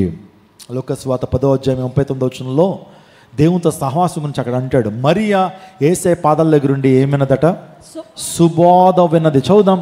ఆమెకు మరియాను సహోదరుండెను, ఈమె యేసు పాదముల చెంత కూర్చుండి ఆయన బోధ వినుచుండెను. ప్రైజ్ గాడ్, హల్లెలూయా. యేసయ్య పాదాల చెంత చేరి మంచి బోధ ఎవరు వింటున్నారు? మరి వాళ్ళ అక్క పేరేంటమ్మా? మార్త గారికి పనులంటే ఇష్టం, పెత్తనాలంటే ఇష్టం, ఇంకా చెప్పాలంటే పని అంటే ఇష్టం, కానీ బోధ అంటే ఇష్టం లేదు. యేసు ప్రభు వారు అసలు ఆయన ఈ లోకంలో బ్రతికిన కాలమే చాలా కొద్దిగా, చాలా స్వల్పం. ఆయన ఈ కుటుంబాన్ని ఎంపిక చేసుకుని ఆ కుటుంబానికి వచ్చి మంచి బోధ చేస్తుంటే ఈమె వంటగదిలోకి వెళ్ళి ఏం చేస్తుంది? విస్తారమైన పనులు, అక్కర్లేదని పనులు, విస్తారమైన పనులు పెట్టుకుని ఫ్రస్ట్రేట్ అవుతుంది. నువ్వు ఎక్కువ పనులు పెట్టుకున్నావు అనుకోండి, ఏమవుతావు? విసుగుదల. నీ భర్త గారి మీద కేకలు ఎందుకు వేస్తున్నావు? నువ్వు పనులు ఎక్కువ పెట్టుకుంటున్నావు. అందుని బట్టి ఎంత కావాలో అంత పనే పెట్టుకోండి. నీ స్తోమత ఏంటి, నువ్వు ఎంత పని చేయగలవో ఆ పని ప్రకారమే పని పెట్టుకోండి. అంతేగాని విస్తారమైన పనులు ఏం తీసుకొస్తుంది మనకి? విసుగు, ఫ్రస్ట్రేషన్, భర్త మీద కోపం, పిల్లల మీద కోపం, తపేళ్ళు ఇసిరేస్తావు, గ్లాసులు పగలు కొట్టేస్తావు. ఎందుకంటే ఇవన్నీ కూడా విస్తారమైన పనులు. దేవుడు అదే చెప్పాడు, అమ్మా ఎందుకమ్మా విస్తారమైన పనులు, రా వచ్చి కూర్చుని వాక్యం విను, నాకు తిండి ప్రాముఖ్యం కాదు, ఆతిథ్యం చేయండి మంచిదే, కానీ వచ్చి వినండి అమ్మా. పైగా ఈ మార్తమ్మ గారు తన చెల్లిని తిడుతుంది, ప్రభు మీకు చెంతలేదా, ఇంత పని చేస్తా నువ్వు చెప్పవా? మళ్ళీ ఎవరిని ఇన్వాల్వ్ చేస్తుంది? దేశాన్ని ఇన్వాల్వ్ చేస్తుంది, మరీని కాదు. ప్రభు నువ్వు చెప్పునైనా నీ దగ్గరే ఉండిపోతుంది, నీ పాతల దగ్గర ఉండిపోతుంది, నువ్వు చెప్పవా వంటగదిలో నేను ఎంత శ్రమ పడుతుంటే అని ఎవరిని అంటుంది? మళ్ళా ఆ ఫ్రస్ట్రేషను మరియ మీద మాత్రమే కాకుండా ప్రభు మీద కూడా వెళ్తుంది, ఓ షిఫ్ట్. అలాగా నేను ఇచ్చే సజెషన్ చెప్తున్నాను, స్త్రీలారా, ఎక్కువ పనులు పెట్టుకోవద్దు, ఎక్కువ విస్తారమైన పనులు పెట్టుకుని బీపీలు పెంచుకోవద్దు, టెన్షన్లు పెట్టుకోవద్దు. నీకు ఎంతైతే ఉందో అంతే పెట్టుకోండి, ఓకే? ఎక్కువ పెట్టుకుని ఎక్కువ చేసేలేవు. నువ్వు నీ స్తోమకు తగినట్లుగా నువ్వు బిహేవ్ చేయి. జ్ఞానంతో ఇంటిని కట్టుకోనండి, జ్ఞానంతో కాపురం చేయండి.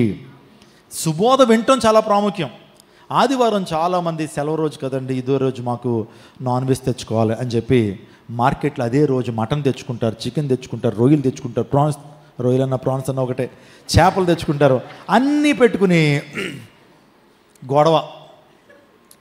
లిమిటెడ్గా ఉండండి, చక్కగా ప్లానింగ్గా మీ జీవితాన్ని ముందు కొనసాగించండి. దేవుడు మిమ్మల్ని ఆశీర్వదిస్తాడు. ఎక్కువ ప్రాధాన్యత దేనికి ఇవ్వాలి?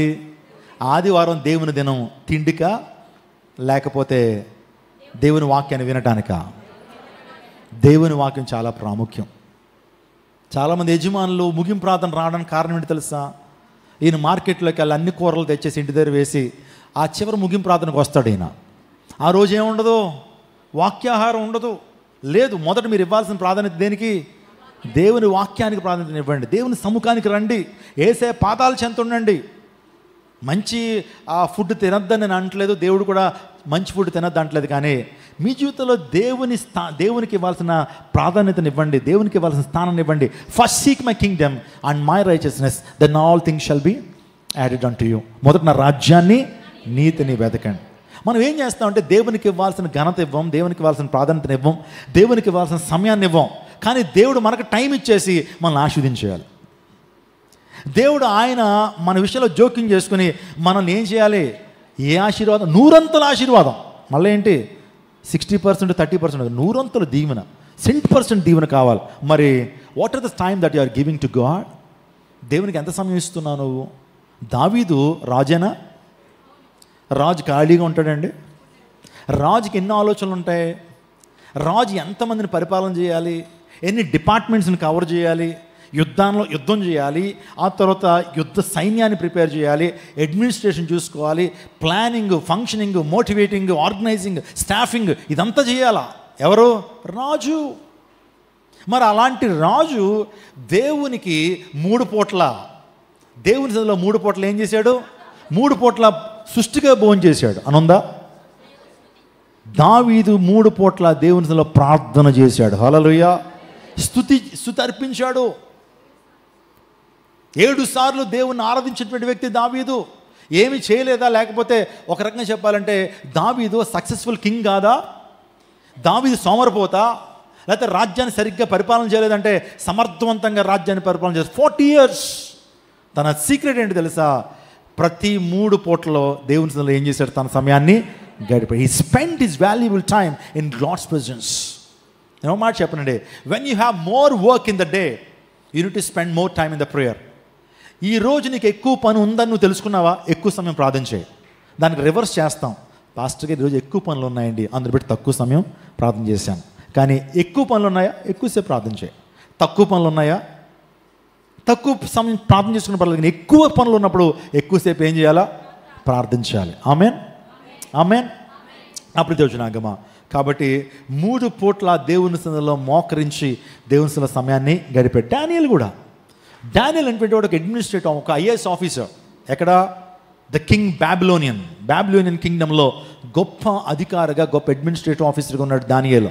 ఆయన సరే యెరూషలేము వైపు తన కిటికీలు తెరిచి ముమ్మారు ఏం చేశాడు? ప్రార్థన చేశాడు. దేవునికి ఇవ్వాల్సిన సమయాన్ని ఏనాడు దొంగిలించలేదు. You are not suppose to steal the time that you have to give to God. దేవునికి ఇవ్వాల్సినటువంటి సమయాన్ని నువ్వు దొంగిలించడానికి వీలు లేదు. దేవుని సమయాన్ని దేవునికి ఇచ్చేయాలి. అప్పుడే దేవుని ఆశీర్వాదాన్ని బహుబలంగా మనం చూస్తాం. రెండోదిగా, ఈ మరియ గురించి ఆలోచన చేసినప్పుడు, మరియ ఎందుకు దేవుని చేత ఎంపిక చేయబడింది? మరియ యేసుక్రీస్తు ప్రభు వారిని ఎందుకు మోసిందని ఆలోచన చేస్తే, దేవుని ఆజ్ఞను శిరస వహించినటువంటి యవ్వన కన్యక. స్తోత్రం చెప్పండి. నీ జీవితంలో కూడా దేవుని చేత వాడబడాలి, దేవుడిని ఆశీర్వదించాలి. మరియకి ఇచ్చిన గొప్ప ఘనతను ప్రభు నీకు ఇవ్వాలి అంటే నీవు కూడా దేవుని ఆజ్ఞను శిరస వహించేటువంటి ఆ గొప్ప తత్వాన్ని కలిగి ఉండాలి. She has obeyed to the voice of God at any cost. ప్రభు నువ్వు చెప్పావు, అది ఎంత రిస్క్ అయినా నేను చేస్తాను. పెళ్ళి కాకుండా గర్భాన్ని క్యారీ చేయటం అనేది ఎంత రిస్క్? ప్రజలు కాకుల్లా పొడిచారండి. 21st centuryలో, ఈ మోడర్న్ ఏజ్లోనే ఒక అమ్మాయి కనుక పెళ్ళి కాకుండా గర్భాన్ని మోస్తున్నట్లయితే ఎంత పొడి చేస్తారు? ఆమె బయటకు రాగలుగుతుందా? వెనకాల ఎన్ని సూటిపోటి మాటలు వస్తాయి. అంటే ఇంత మోడర్న్ ఏజ్లో కూడా అంత నిందమోయాలే.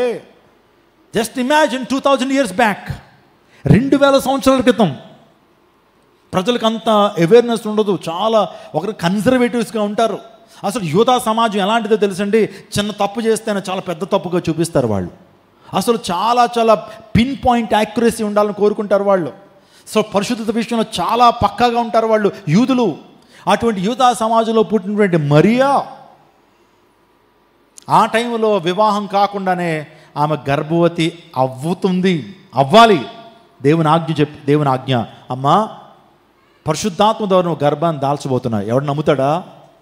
కథలాపమ్మా, ఏదో పాడు పని చేసావు, ఏదో పాడు పని చేసి దాన్ని ఎవరి వైపు నెడుతున్నావు నువ్వు? పరిశుద్ధాత్మ ద్వారా గర్భం దాల్చావా? అది మేము నమ్మాలా? ఏది ఏమన్నా నిదర్శనాలు చూపించని రకరకాలుగా మాట్లాడతారే, అవన్నీ ఆయన తెలుసు. అయినా సరే దేవుడు నాకు చెప్పాడు, నేను ఆయన మాటకి ఏం చేయాలి? లోబడాలి. Do you have that obedience? దేవుని మాటను విధేయత చూపించేటువంటి అంత గొప్ప లక్షణం నీకుందా? మరి దేవుడు ఒక మాట చెప్పాడంటే మనం ప్రాస్ అండ్ కాన్స్ చూస్తాం, దానిలో మెరిట్స్ డిమెరిట్స్ చూస్తాం, అడ్వాంటేజ్ డిస్అడ్వాంటేజ్ చూస్తాం. ఈ పని చేస్తే నాకు కలిగే లాభం ఏంటి అని ఒక గంట సేపు ఆరాలు తీస్తావు నువ్వు. మనం అంత కీన్గా ఏం చేస్తామంటే దేవుని మాట వినడానికి, విధేయత చూపించడానికి 1,000,000 కారణాలు వెతుక్కుంటాం. కానీ మరి అలా కాదు. దేవుడు చెప్పాడు అంతే, నేను చేస్తాను. నా ప్రాణం పోయినా పర్లా దేవుని మాటకు విధేయత చూపిస్తాను అనేటువంటి ఉద్దేశం మరిలో ఉంది. కాబట్టి నిజంగా ఆమె ఎంత అవమానకరమైన పరిస్థితుల్లో అయినా సరే యేసయ్యకు జన్మనివ్వాలనేటువంటి మంచి ఉద్దేశంతో ఉంది. ఏ కార్యమైనా చేయగలుగుతారు ఒక స్త్రీ. అమ్మ వచ్చి మందిరం ఊడమ్మా, ఊడుస్తానండి. పోనీ బాత్రూములు కడుగు, ఊడుస్తానండి. కానీ దేవుని కోసం గర్భం దాల్చగలవా వివాహం కాకుండానంటే అది చేయలేమండి. వేరే వాళ్ళని ఎంపిక చేసుకోండి. ఆమె కూడా అనొచ్చు, అయ్యా నేనెందుకు అయ్యా, వేరే వాళ్ళని ఎంపిక చేసుకోండి అయ్యా. ఆ రిస్క్ నేను బేర్ చేయలేను, ఆ నిందలు నేను భరించలేను, ఆ మాటలు నేను పడలేను, సమాజం చేత వెలువేబెట్టిన అంశాలు నాకు వద్దు. అయ్యా నన్ను విడిచిపెట్టండి అయ్యా, వేరే పని ఉంటే చెప్పండి అయ్యా, వేరే పరిచర్య ఉంటే చెప్పండి, నేను ఆ పరిచర్య చేస్తాను, ఈ పరిచర్య చేస్తాను, కానీ పలానా పరిచర్య నేను చేయను అని చేతులు తెస్తాం. దేవుడు ఒక వ్యక్తిని ఆదేశిస్తున్నాడంటే ఆ వ్యక్తి మీద నమ్మకంతోనే దేవుడు ఒక వ్యక్తికి ఆ పని అప్పగిస్తాడు. నీ దైవజనుడు నిన్ను నమ్మి ఒక పని నీకు అప్పగిస్తున్నప్పుడు ఆ పనిలో నువ్వు ఎలా ఉండాలి? నమ్మకంగా ఉండాలి. చేయను అనకూడదు. దేవుని సేవకుడికి దేవుని యొక్క ప్రేరణ ద్వారానే ఆ పని నీకు అప్పగిస్తున్నప్పుడు సో ఆ పనిని ఏం చేయాలి? కష్టమే. ఆ పని చేయటం చాలా ఇబ్బందే. ఎంతో మాటలు అనొచ్చు. పరిచర్య చేస్తున్నప్పుడు నీకు పూలేమి నీ మీద విసర్రు. దేవుని స్వార్థ ప్రకటించడం అనేది పూలపాన్పు కాదు. నిందలుంటాయి, అవమానాలు ఉంటాయి, వెనకాల రకరకాల మాటలు అంటారు. అయినా సరే భరించడానికి నువ్వేమవ్వాలి? సిద్ధమవ్వాలి. నేను చెప్తున్నాను, ఇక్కడ చాలామంది పరిచారకులు ఉన్నారు. దేవుని పరిచర్య చేస్తున్నప్పుడు నీకు ఆనర్ ఏం వచ్చేది, నీకు పెద్ద పెద్ద గౌరవ సన్మానాలు చేసి భారతరత్న బిరుదులు ఇవ్వరు. దానికి కాంట్రాస్ట్గా నిందలు ఉంటాయి, దానికి కాంట్రాస్ట్గా అవమానాలు ఉంటాయి, దానికి ప్రతిగా కొన్ని తిట్లు ఉంటాయి, దానికి కాంట్రాస్ట్గా దెబ్బలు కూడా ఉంటాయి. దేవుని పరిచర్య అయినా సరే దేవుని మాటకు విధేయత చూపించాలి. ఎవరున్నారయ్యా నా పని చేయడానికి అని దేవుడు ఉన్నప్పుడు, ఇదిగో అయ్యా నేను ఉన్నానయ్యా, నన్ను వాడుకోనేటువంటి వారు మన సంఘంలో లేపబడుతురు కాక. ఆమేన్. నిజంగా దేవుని ఆజ్ఞను శిరస వహించింది ఎవరు? మరియా. మనం కూడా దేవుని మాటకు విధేయత చూపించడం నేర్చుకోవాలి. దేవుని మాటకు విధేయత చూపిస్తే మనకు నష్టమేం జరగదు. దేవుని మాటకు విధేయత చూపించడం ఆశీర్వాదమే. 10 మంది కుష్ఠరోగులు ప్రభు దగ్గరికి వచ్చారు. వచ్చి, అయ్యా కుష్ఠరోగం అయ్యా, భయంకర దుర్వాసన మాలోంచి వస్తుంది, మాకు తెలియకుండానే కొన్ని పురుగులు మమ్మల్ని ఏం చేస్తే మా శరీరాన్ని తింటున్నాయి, ఎలుకలు తినేస్తున్నాయి మా యొక్క శరీరాన్ని, మాకు తెలియట్లా, నిద్రపోతున్నప్పుడు మాకు స్పర్శ ఉండట్లా, చూస్తేనే వారికి స్పర్శ జ్ఞానం ఉంటుంది తప్పించి వారి యొక్క శరీరంలో ఏం జరుగుతుందో వారికి స్పర్శ తెలియదు. కుష్ఠరోగం అంత ప్రమాదకరమైనటువంటి వ్యాధి. ఆ వ్యాధిగ్రస్తులు ప్రభు దగ్గరికి వచ్చారు. వారు ఏమి ఎక్స్పెక్ట్ చేశారంటే ప్రభువారు వారి మీద చేతులేసి కొత్త కొబ్బరి నూనె తీసుకుని సిలువు గుర్తేసి లెట్ దెమ్ గెట్ హీల్డ్, వారు స్వస్థపరచబడుదురు గాక అనేటువంటి ప్రార్థనలు ఎక్స్పెక్ట్ చేశారు. ప్రభు ఆ ప్రార్థనలు ఏం చేయలేదు. అయ్యా కుష్ఠరోగుల స్వస్థపరచబడాలని కోరుకుంటున్నారు, you want to be healed, అయితే show yourself to the priest, మీరు యాజకునికి మీరు కనపరుచుకోండి అన్నాడు. యాజకుని కనపరుచుకున్నామన్నప్పుడు ఆ కుష్ఠరోగులు ఇంకేం మాట్లాడలా. లోపల చాలా ఆలోచనలు ఉండొచ్చు. ఈయన దగ్గరికి వస్తే మళ్ళీ వేరే దగ్గరికి పంపిస్తాడు ఎందుకు, ఈయనకి పవర్ లేదా, ఈయనకి శక్తి లేదా అని రకరకాలుగా మనసులో అనుకున్నప్పుడు కూడా ఏ ఒక్కరు బయటికి ఎక్స్ప్రెస్ చేయకుండా ప్రభువు చెప్పిన మాట తీసుకుని వారు యాజకునికి తమ శరీరాలను కనపరచుకోవడానికి వెళ్ళారు. యాజకుడు ఎక్కడ ఉంటాడు? పట్టణంలో ఉంటాడు. వీళ్ళు ఎక్కడున్నారు? అరణ్యంలో ఉన్నారు. ఈ అరణ్యంలోంచి పట్టణానికి వెళ్ళడానికి కొన్ని కిలోమీటర్లు ట్రావెల్ చేశారు. అయినా యేసయ్య మాట ప్రకారం వెళ్ళారు. యాజకుని కనుపరుచుకో కృతమే, యాజకుని కనుపరుచుకు ముందే దేర్ బాడీస్ వర్ హీల్డ్, వారి యొక్క శరీరాలు ఏమని స్వస్థపరచబడ్డాయి. Praise God, hallelujah. This is all because of obedience they put on Jesus. యేసుక్రీస్తు ప్రభు మీద వారు ఉంచినటువంటి విశ్వాసం మాత్రమే. దేవుడు అన్నాడు విధేయత ద్వారా మాత్రమే. మీరు విధేయత చూపించండి, అద్భుతం జరుగుతుంది అన్నాడు. ఈ రోజున కొన్ని సందర్భాలు నీ విధేయత ద్వారా దేవుడు కార్యాలు చేస్తుంటాడు. ఇంకా నీ విధేయత ద్వారానే దేవుడు గొప్ప కార్యాలు జరిగిస్తాడు. Are you obeying to the voice of God? Are you obeying to the word of God? దేవుని యొక్క స్వరానికి, దేవుని యొక్క వాక్యానికి విధేయత చూపిస్తున్నావా నువ్వు? మరియ దేవుని వాక్యానికి ఏం చూపించింది? దేవుని దర్శనానికి ఏం చూపించింది? విధేయత కనుపరిచింది, శిరసా వహించింది. మూడో పాయింట్ చెప్తున్నాను, ఆమెలో గొప్ప విశ్వాసం ఉంది. ఆమెలో ఏముంది? గొప్ప విశ్వాసం. సో ఆమె విశ్వాసంతో అడుగులు వేసింది. నా దేవుడు నాకు ఎప్పుడు కూడా మంచి చేస్తాడు. ఈ గర్భాన్ని మోయటం ద్వారా ఎన్నో నిందలు, ఎన్నో అవమానాలు నేను భరించినప్పటికీ కూడా నా దేవుడు నా పట్ల ఎప్పుడు కూడా, ఆయన ప్రణాళికలు ఎప్పుడు కూడా ఎలాంటివి? గొప్పవి. అవి హానికరములైన ప్రణాళికలు కాదు. దేవుడు మీ పట్ల ఉద్దేశించిన ప్రణాళికలు ఎలాంటివో తెలుసండి? అవి మేలుకరమైనవి కానీ హానికరములు కావు. ఆమెను చెప్పండి. దేవుడు నీ జీవితంలో కొన్ని ప్రణాళికలు చేస్తున్నాడు. ఆ ప్రణాళికలు నీకు మేలుకరమైనటువంటివే, హానికరములైనటువంటివి కావు అని విశ్వాసం ఉందా మీకు? నా దేవుడు నా జీవితంలో ఏది చేసినా మంచి చేస్తాడనే విశ్వాసం మీకు ఉందా? ఉందా లేదా? నా దేవుడు నన్ను అద్దరికి నడిపిస్తాడని విశ్వాసం ఉందా లేదా? నా దేవుడు నా చేయి పట్టుకుని నడిపిస్తాడని విశ్వాసం మీకు ఉందా లేదా? శ్రమలోనైనా విడువక నా దేవుడు నన్ను నడిపిస్తాడని విశ్వాసం మీకు ఉందా లేదా? దేవుడు మీ బిడ్డలను ఉన్నతమైన స్థానం నడిపిస్తాడనే విశ్వాసం ఉందా లేదా? ఒకవేళ ఆ విశ్వాసం కనుక లోపించినట్లయితే try to enhance your faith. నీ యొక్క విశ్వాసాన్ని ఎన్హాన్స్ చేసుకోండి, అంటే అభివృద్ధి పరచుకోవడానికి ప్రయత్నం చేయండి. ఎక్కువ వినండి దేవుని వాక్యాన్ని. అయ్యా విశ్వాసం నాకు ఇవ్వండి, అయ్యా విశ్వాసంలో నేను అదిగేటువంటి గొప్ప కృపను నాకు ఇవ్వండి. కొన్నిసార్లు అపనమ్మిక నాలో వచ్చేస్తుంది, కొన్నిసార్లు అపనమ్మికతో నేను నింపడుతున్నాను. అయ్యా హీల్ మై ఫెయిత్. నా విశ్వాసాన్ని మీరు ఏం చేయండి? వృద్ధిపరచండి అని ప్రభు సన్నిధిలో అడగండి. ఈమె విశ్వాసంతో నింపబడింది. మేలు కలుగుతుందో లేదో ముందుగానే ఊహించగలిగింది. Amen. Maria, she was not ordinary woman. ఆమె గురించి మనం అందరం మాట్లాడుకుంటున్నాం అంటే ప్రపంచవ్యాప్తంగా యేసుక్రీస్తు ప్రభువారు తల్లిగా ఆమె మార్చబడిందంటే ఎంత గొప్ప ఆధిక్యత దేవుడు ఆమెకి ఇచ్చాడు. స్తోత్రం చెప్పండి, హల్లెలూయా. అందరూ నేను మాట చెప్తున్నాను, నువ్వు ఏం చేస్తున్నా సరే విశ్వాసంతో చేయి. విశ్వాసం అనేది it plays a very important role in your life. It's very important role to grow more and more in the spirit. It's plays a very important role to receive the God's blessing from above. విశ్వాసముతో చెయ్యి. నేను ప్రభువు కోసం జీవిస్తాను అన్నది విశ్వాసం. ఈరోజున సారిపత్తు విధవరాలు గురించి నేను మాట్లాడాలి. ఆమెకి ఎంత విశ్వాసం లేకపోతే ఆమె దగ్గర కొంచెం పిండి కొంచెం నూనెతో అప్పం చేసి ఎంతో ధైర్యంగా తీసుకెళ్ళి ఎవరి చేతిలో పెట్టేసింది?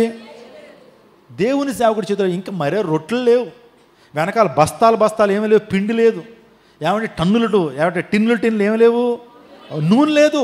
ఆమె దగ్గర ఉన్నది కొంచెం పిండి. ఆ కొంచెం పిండితో 1-2 అప్పాలు అవుతాయి, రొట్టెలు అవుతాయి. విశ్వాసంతో దేవుని సేవకుడు వచ్చాడు, నాకున్న సమస్తమని ఏం చేస్తాను? దేవుని సేవకుడు దేవునికి ఇచ్చేస్తానని చెప్పి విశ్వాసంతో విత్తింది. విశ్వాసంతో విత్తిన ఆమె సమృద్ధితో పంట కోసింది. ఆమేన్. అది మన జీవితాల్లో కూడా ఆ విశ్వాసం కావాలి. ప్రభువారు ఇలాగే ఆయన వాక్యం చెప్పిన తర్వాత కానుకలు, అర్పణల సమయం, వాక్యం అయిన తదుపరి అర్పణలు. ప్రభువారు ఎక్కడే నిలబడ్డారు. మనకైతే ఇక్కడ సంచులు ఉన్నాయి, బ్యాగ్స్. వాస్తవానికి ఇక్కడ ఆఫరింగ్స్ బ్యాగ్ పెడతారు, వెనకాల నుంచి వచ్చి ఏం చేస్తారు? పురుషులైతే ఇలా వేసి, స్త్రీలైతే ఇలా వేసి వెళ్తుంటారు. ఆ టైంలో అందరూ వస్తుంటే ఇలాగే నిలబడ్డాడు ఆయన. నిలబడి పాట పాడుతున్నారేమో నాకు తెలియదు. ప్రభువారు అలాగే చూస్తున్నారు, ఎవరు ఎంతెంత వేస్తున్నారో చూస్తున్నారు. అందరూ వచ్చి వేస్తుంటే ఒక పేద విధవరాలు తీసుకొచ్చి 2 కాసులు వేసింది. కానుకలు అంతా అయిపోయిన తర్వాత ప్రభు మళ్ళా ఆ స్త్రీని పిలిచాడు, స్టేజ్ మీదకి పిలిచి, నేను అనుకుంటాను ఆమె భుజాల మీద చేయి వేసి, సంగమా, నా ప్రియ సహోదరి సహోదరులారా, ఈ విధవరాలు, ఈ పేద విధవరాలు తన ఏం చేసింది? జీవనమంతను కూడా ప్రభు కోసం ఇచ్చేసింది అన్నారు. ఎవరో ఒక సంఘ పెద్ద గారు బాగా ఉద్యోగస్తుడు అన్నాడు, ఏమిచ్చింది ప్రభువా? ఆమె ఏమి ఇవ్వగలుగుతుంది? ఎంత ఇచ్చిందో తెలుసా అంటే ప్రభు అన్నాడు, 2 కాసులు ఇచ్చింది. ఏంటి 2 కాసులా? ఆ మాత్రం నేను ఇవ్వలేనా? నేను ఇంకా ఎన్నో కాసులు వేసాను, మరి నన్ను ఎందుకు రికగ్నైజ్ చేయలేదు నువ్వు? ఎందుకు ఆమె 2 కాసులు వేస్తే ఈమె జీవనానంతా ఇచ్చిందని అంటున్నావు? ఇంత గొప్ప ఘనత ఆమెకి ఇస్తున్నావు, ఆ మాత్రం నేను ఇవ్వలేనా అంటే ప్రభువారు అన్నాడు, నువ్వు ఇవ్వలేవు. ఆ 2 కాసులు నేను ఇవ్వలేనా అని ఉంటాడు ఆయన. నువ్వు ఇవ్వలేవయ్యా, ఆమె ఇచ్చింది తన జీవనం అంతా వేసింది, విశ్వాసంతో విత్తేసింది. ఆమె దగ్గర ఇంకేమీ లేదు, ఇంక వేరే కాయిన్ లేదు. బయటికి వెళ్ళి కనీసం ఏదైనా భోజనం కొనుక్కోవడానికి కూడా ఆమె దగ్గర ఏమీ లేదు, ఏమీ ఆలోచన చేయలేదు. తీసుకొచ్చి కంప్లీట్గా వేసేసింది, తన జీవనంతో కూడా వేసింది. ఆమె విశ్వాసం ఏంటి తెలుసా? నేను రిక్త హస్తాలతో వెళ్ళిపోతున్నాను, ఈ హస్తాన్ని నింపేవాడు ఆయనే, ఈ హస్తాన్ని నింపేవాడు ఆయనే, నన్ను పోషించేది ఆయనే. అరుచి పిల్ల కాకులకు కూడా ఆహారాన్ని పెట్టేటువంటి దేవుడు, తన దాసుడైనటువంటి ఏలియాకి కాకుల ద్వారా ఆహారాన్ని పంపించిన దేవుడు నా యొక్క స్థితిగతులను కూడా మార్చగలుగుతాడనే విశ్వాసంతో విత్తేసింది. మనకంత విశ్వాసం ఉంటుందా? మన జీవనం అంతా వేసేయగలమా? దేవుని కొరకు అంతగా సమర్పించేసుకోగలమా? చేయలేం. కానీ ఆమె చేసింది. సారెపేత విధవరాలు కూడా దేవునిది విశ్వాసం అని నేను చెప్తున్నాను. విశ్వాసము కలిగినటువంటి వారే వారి ఆర్థికంగా సమృద్ధిని వారు చూడగలుగుతారు. దేవుని విశ్వాసం ఉన్నటువంటి వారిని దేవుడు బహుగా దీవిస్తాడు. విశ్వాసం కలిగి జీవించడం దేవుడు విడిచిపెట్టలేదు. అబ్రహాం విశ్వాసంతో వచ్చేసాడు. ఎక్కడికి? దేవుడు అన్నాడు సింపుల్గా, విడిచిపెట్టి వచ్చాయా, నీ తండ్రిని విడిచిపెట్టే. ప్రభు ఆస్తి వస్తుందయ్యా నాకు, నా తండ్రి తెరవ చాలా గొప్పవాడు, చాలా ధనవంతుడు, విడిచిపెట్టేసి వెళ్ళిపోతే నా తండ్రి నాకేం రాయడు, ఆస్తి రాయడు అని ఏమని అన్నాడా? నీ దేశాన్ని విడిచిపెట్టు, నా ఫ్రెండ్స్ అయ్యా, బిజినెస్లు ఉన్నాయ్యా, వాళ్ళతో పాటు పార్ట్నర్షిప్ బిజినెస్ ఉన్నాయి, విడిచిపెట్టే అన్నాడు. నీ తండ్రి ఇంటిని, నీ యొక్క బంధువులను, నీ దేశం విడిచిపెట్టే అన్నాడు. విశ్వాసంతో అడుగులు వేసేసుకుంటూ వచ్చాడు. తండ్రి అంతా ఈజీగా వదిలేలా. యూఫ్రటీస్ నది ఉంటుంది, అది దాటి రమ్మంటున్నాడు దేవుడు. కానీ యూఫ్రటీస్ నది వెంబడి కొన్ని సంవత్సరాలు ప్రయాణం చేశాడు అబ్రహాం. తెరహ అంటాడు వచ్చేయ్యా వచ్చేయ్యా అంటుంటే అబ్రహాము దాటలేకపోతున్నాడు. ఆ యొక్క ఏంటండి తనకు ఆ యొక్క ధైర్యం కుదరట్లేదో మరి తెలియదు. సాతానుగాడు లాగుతున్నాడు నిన్ను కూడా నదిని దాటడానికి. దేవుడు పిలుస్తుంటే క్రాస్ ద రివర్, యూఫ్రటీస్ నదిని దాటు దాటు అని అంటే ఈ తెరహ ఏం చేస్తాడు, సైతానుగాడిలాగా వెనక లాగుతుంటే ఒకరోజు తీర్మానం తీసుకున్నాడు, నేను ఎట్టి పరిస్థితుల్లో ఈ నదిని దాటేయాలి అని చెప్పి యూఫ్రటీస్ నదిని దాటేసి అబ్రహాం హెబ్రీడు అని పేరు పెట్టి పిలిపించుకున్నాడు. హల్లెలూయా. హెబ్రీడు అని మాట్లాడుతుంటే నదిని దాటిన వాడని అర్థం. స్తోత్రం చెప్పండి. ఎంత ఫెయిత్ లేకపోతే అబ్రహాము తన జీవితంలో దేవుని కోసం తన సమస్తాన్ని విడిచిపెట్టి వచ్చాడు. ఇంకా అడుగడుగున తన విశ్వాసానికి పరీక్షలే. దేవుడు 100 ఏళ్ల ప్రాయంలో కుమారుని ఇస్తే ఒకరోజు అన్నాడు, ఆ కుమారుడు నాకు దహన బలిగా అర్పించే. అదేంటి ప్రభువా, ఇచ్చినట్టే ఇచ్చి తీసేసుకుంటావా? ఇచ్చినట్టే ఇచ్చి కరెక్ట్గా మా వాడు పెద్దవాడు అవుతున్నాడు, వాడు ఫ్రూట్స్ మేము అనుభవిద్దాం అనుకునేటప్పటికి ఇచ్చేమన్నవేంటి దహన బలి అని అనలా. దేవుడు ఎన్ని దినాలు పరీక్షించండి? 3 దినాలు. ఆ స్ట్రగుల్ చూడండి.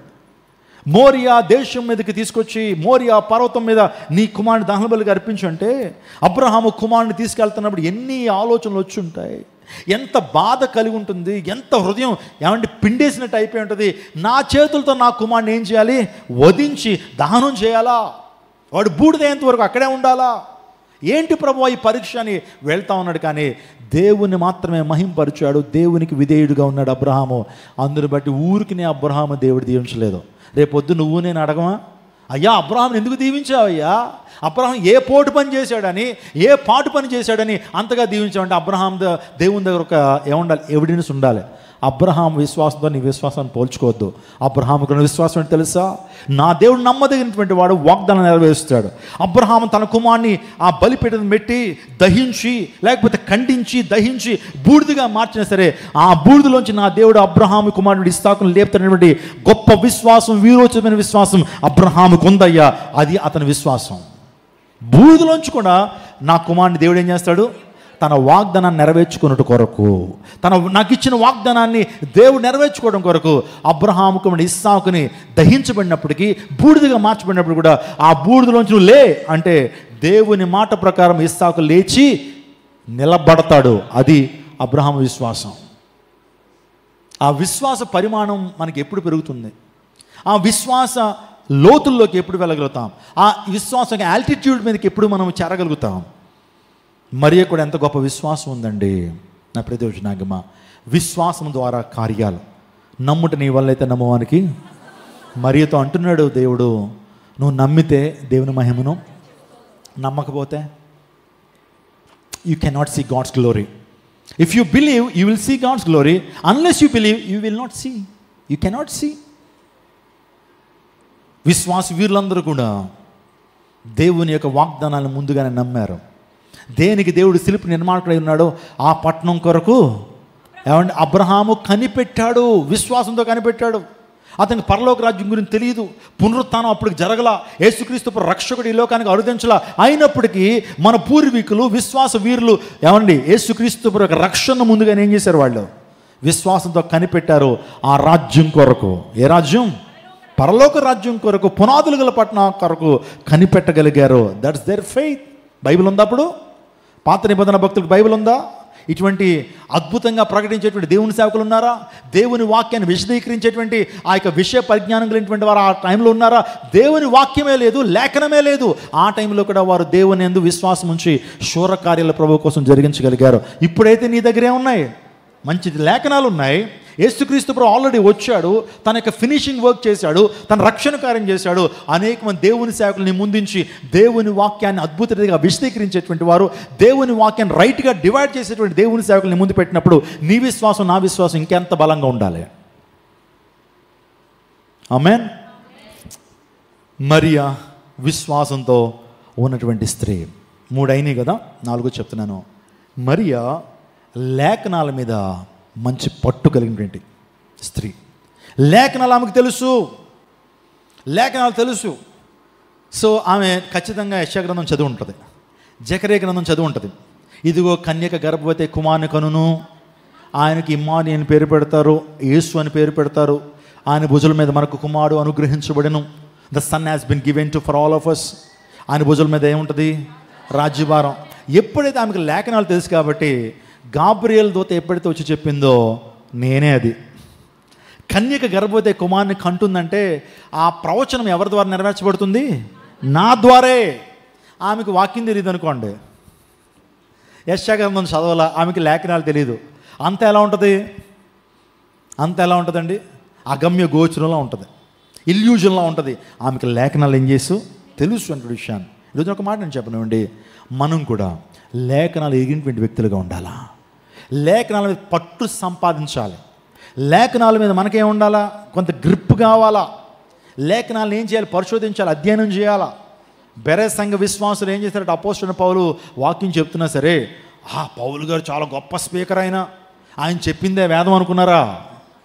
ఆయన అప్పుడే ఒక యవనస్తుని బ్రతికించి వచ్చాడు. ఆయన ఎవరో కిటికీలో ఉన్నటువంటి ఐతుకు అనేటువంటి వ్యక్తిని, ఇతికస్ అనేటువంటి వ్యక్తిని అపోస్తలుడైన పౌలు తన ప్రార్థన ద్వారా బతికించాడు. అంత గొప్ప దైవజనుడు బెరే సంఘంలోకి వెళ్ళి వాక్యం చెప్తుంటే బెరే సంఘం ఏం చేశారట? పరీక్షించారట. గుడ్డెద్దు చేలోబడినట్టు వినేలేదు. ఏవి మంచి ఆత్మలో, ఏవి సరైన ఆత్మలో గ్రహించినటువంటి సంఘం ఎవరు?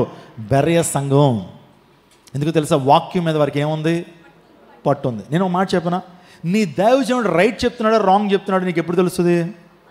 నీకు వాక్యం తెలిసినప్పుడు. లేకపోతే నేను చెప్పిందే వేదం, నేను ఏం చెప్తే అదే రైట్ అయిపోద్ది. ఎప్పుడైతే మీరు దేవుని వాక్యాన్ని పఠిస్తారో, దేవుని వాక్యాన్ని మీరు చదువుతారో, అధ్యయనం చేస్తారో, ఏది అబద్ధ బోధో ఏది సత్యబోధో ఎవరో చెప్పకల మీకు తెలుస్తుంది. ఆమెను చెప్పండి. మరి అటువంటి గొప్ప స్థితిలోకి మీరు వెళ్ళాలని కోరుతా ఉన్నాను నేను. మరియా లేఖనాన్ని ఎరిగినటువంటి స్త్రీ. లేఖనాలను ఎరిగినటువంటి స్త్రీ మాత్రమే కాదు, లేఖనాలను తన హృదయంలో భద్రం చేసుకునే స్త్రీ. ఈరోజు నువ్వు దేవుని ఎదురు పాపం చేయకుండా ఉండాలంటే నువ్వు దేవుని యొక్క వాక్యాన్ని హృదయం ఏం చేసుకోవాలి? యవన తమ్ముడు, నువ్వు మాటి మాటికి పాపంలో పడిపోతున్నావా? మాటి మాటికి శోధనలో పడిపోతున్నావా? మాటి మాటికి సాతాను చేతి చిక్కబడి ఆయన ఆడేసుకుంటున్నాడా? ఒక విషయాన్ని చెప్తున్నాను, దేవుని వాక్యాన్ని వినటం మాత్రమే కాదు, దేవుని వాక్యాన్ని హృదయంలో దాచుకో, భద్రం చేసుకో. తద్వారా పాపాన్ని ఏం చేయగలుగుతావు? జయించగలుగుతావు. సాతానుగాడు నిన్ను కీలుబొమ్మలు ఆడేసుకుంటున్నాడు. సాతానుగాడు నిన్ను కీలుబొమ్మల వాడి చేతులు పెట్టి ఆడుకుంటున్నాడు. ఈరోజు వాక్యం ఎరిగి నీవు వాక్యాన్ని హృదయంలో ఏం చేసుకోవాలి? భద్రం చేసుకోవాలి. దేవుని వాక్యం శక్తివంతమైనది. దేవుని వాక్యము సుత్తి వంటిది అంటాడు. దేవుని వాక్యం అగ్ని వంటిది కాదా అన్నాడు. దేవుని వాక్యము దాని గురించి చాలా పోలికలు మనం చదువుతాం. అద్దం వంటిది అన్నాడు, చాకలు వాని సబ్బు వంటిది అన్నాడు. కాబట్టి దేవుని వాక్యాన్ని మన హృదయంలో భద్రం చేసుకున్నప్పుడు మనము సాతాన్ని జయించగలుగుతాం. యేసుక్రీస్తు ప్రభు వారు కూడా సాతాన్ని ఏ విధంగా జయించగలుగుతారు తెలుసా? వాక్యం ద్వారానే. నీవే దైవ కుమారుడు అయితే ఈ రాళ్ళను రొట్టెలుగా చేసుకుని తిను అని ఎప్పుడైతే సాతాను అన్నాడో, వెంటనే దేవుని వాక్యాన్ని యేసు ప్రభు వారు కోట్ చేస్తున్నారు. ఏంటో తెలుసా? మనుషుడు రొట్టె వల్ల మాత్రమే జీవింపడు కానీ దేవుని నోటి నుంచి వచ్చే ప్రతి జీవం గల మాట ద్వారా మనుషుడు ఏం చేస్తాడు? సాతాను తెలియదా నీకిది? సాతాను నీకు తెలియదా? మనుషుడు రొట్టె వల్ల మాత్రమే జీవిస్తాడు అనుకున్నావా? దేవుడు ఆదేశిస్తే రొట్టె తినకపోయినా, ఆహారం తినకపోయినా, మంచినీళ్ళు తాగకపోయినా దేవుడు ఆ వ్యక్తిని బ్రతికింపజేస్తాడు. మోషే 40 దినాలు బ్రతికింపజేయలేదా? దేవుడు ఏం తిన్నాడని, ఏం త్రాగాడని దేవునితో సహవాసం చేసినటువంటి దేవుడు ఆయన మాట ద్వారా మోషేని బ్రతికింపజేయలేదా? ఏం మాట్లాడుతున్నావు సాతాన్ అంటే? సాతాను నోరు మూసాడు. సాతాను నోరు మూయించాలంటే వాక్యం చేత నేను నోరు మూయించవచ్చు. ఆమెన్. వరల్డ్ ఫిలాసఫీస్ తీసుకొచ్చి నువ్వు సాతాను గడ్డ నోటిని మూయించలేవు. దేవుని వాక్యాన్ని అందరిని బట్టి హృదయంలో ఏం చేసుకోవాలి? దాచుకోవాలి. ఇంకో మాట చెప్తాను. మరియా యేసయ్యని రక్షకునిగా తన జీవితంలోకి ఆహ్వానించింది. కుమారుడే కదా, నా గర్భంలో పుట్టినటువంటి వాడే కదా అని చెప్పి లీనియన్స్గా మాట్లాడలేదు. ఎవరు? మరియా. ప్రవక్త సొంత దేశాల్లో గనుడు కాలేడట. సొంత ప్రాంతాల్లో ఏమవలేడు ప్రవక్త?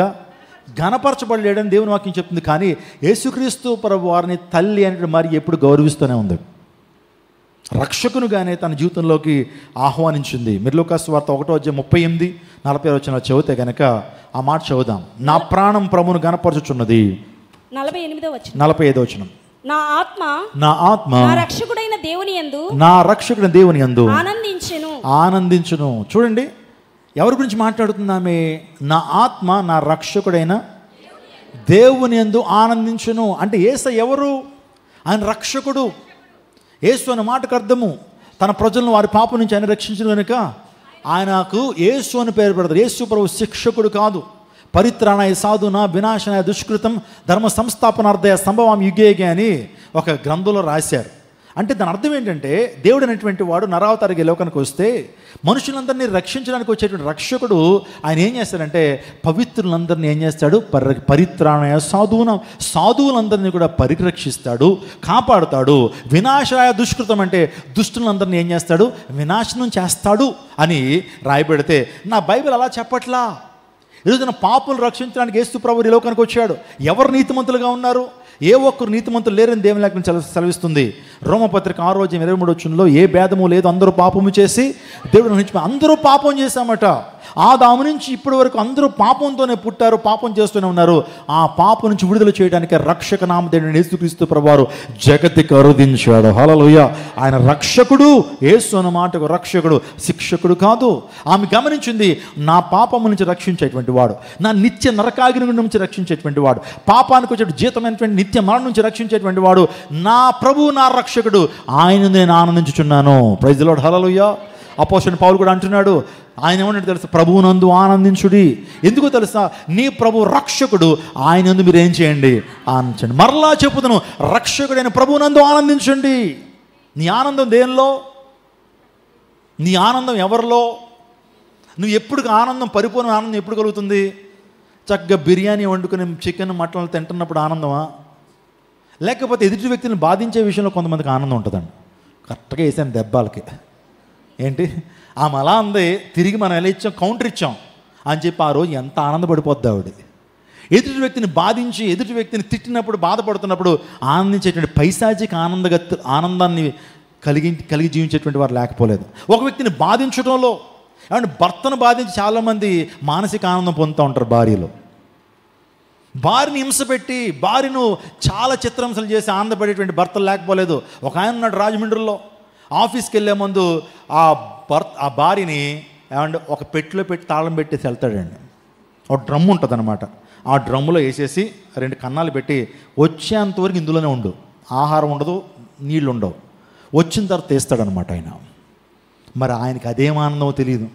భార్యను అలా హింస పెట్టి ఏమంటే గాలి అనుకుంటే ఆ పెట్టెలో పెట్టి పైశాచిక ఆనందం అంటారు దాన్ని. కొంతమందికి అందులో ఆనందం. ఈరోజున మన ఆనందం దేనిలో? ప్రభువునందు, రక్షకుడైన ప్రభువునందు ఆనందించాలి. దేవుని సన్నిధిలో మనం గడుపుతున్నప్పుడు, దేవుని యొక్క సహవాసంలో గడుపుతున్నప్పుడు, పరిశుద్ధులతో మన సమయాన్ని గడుపుతున్నప్పుడు ఆనందించాలి.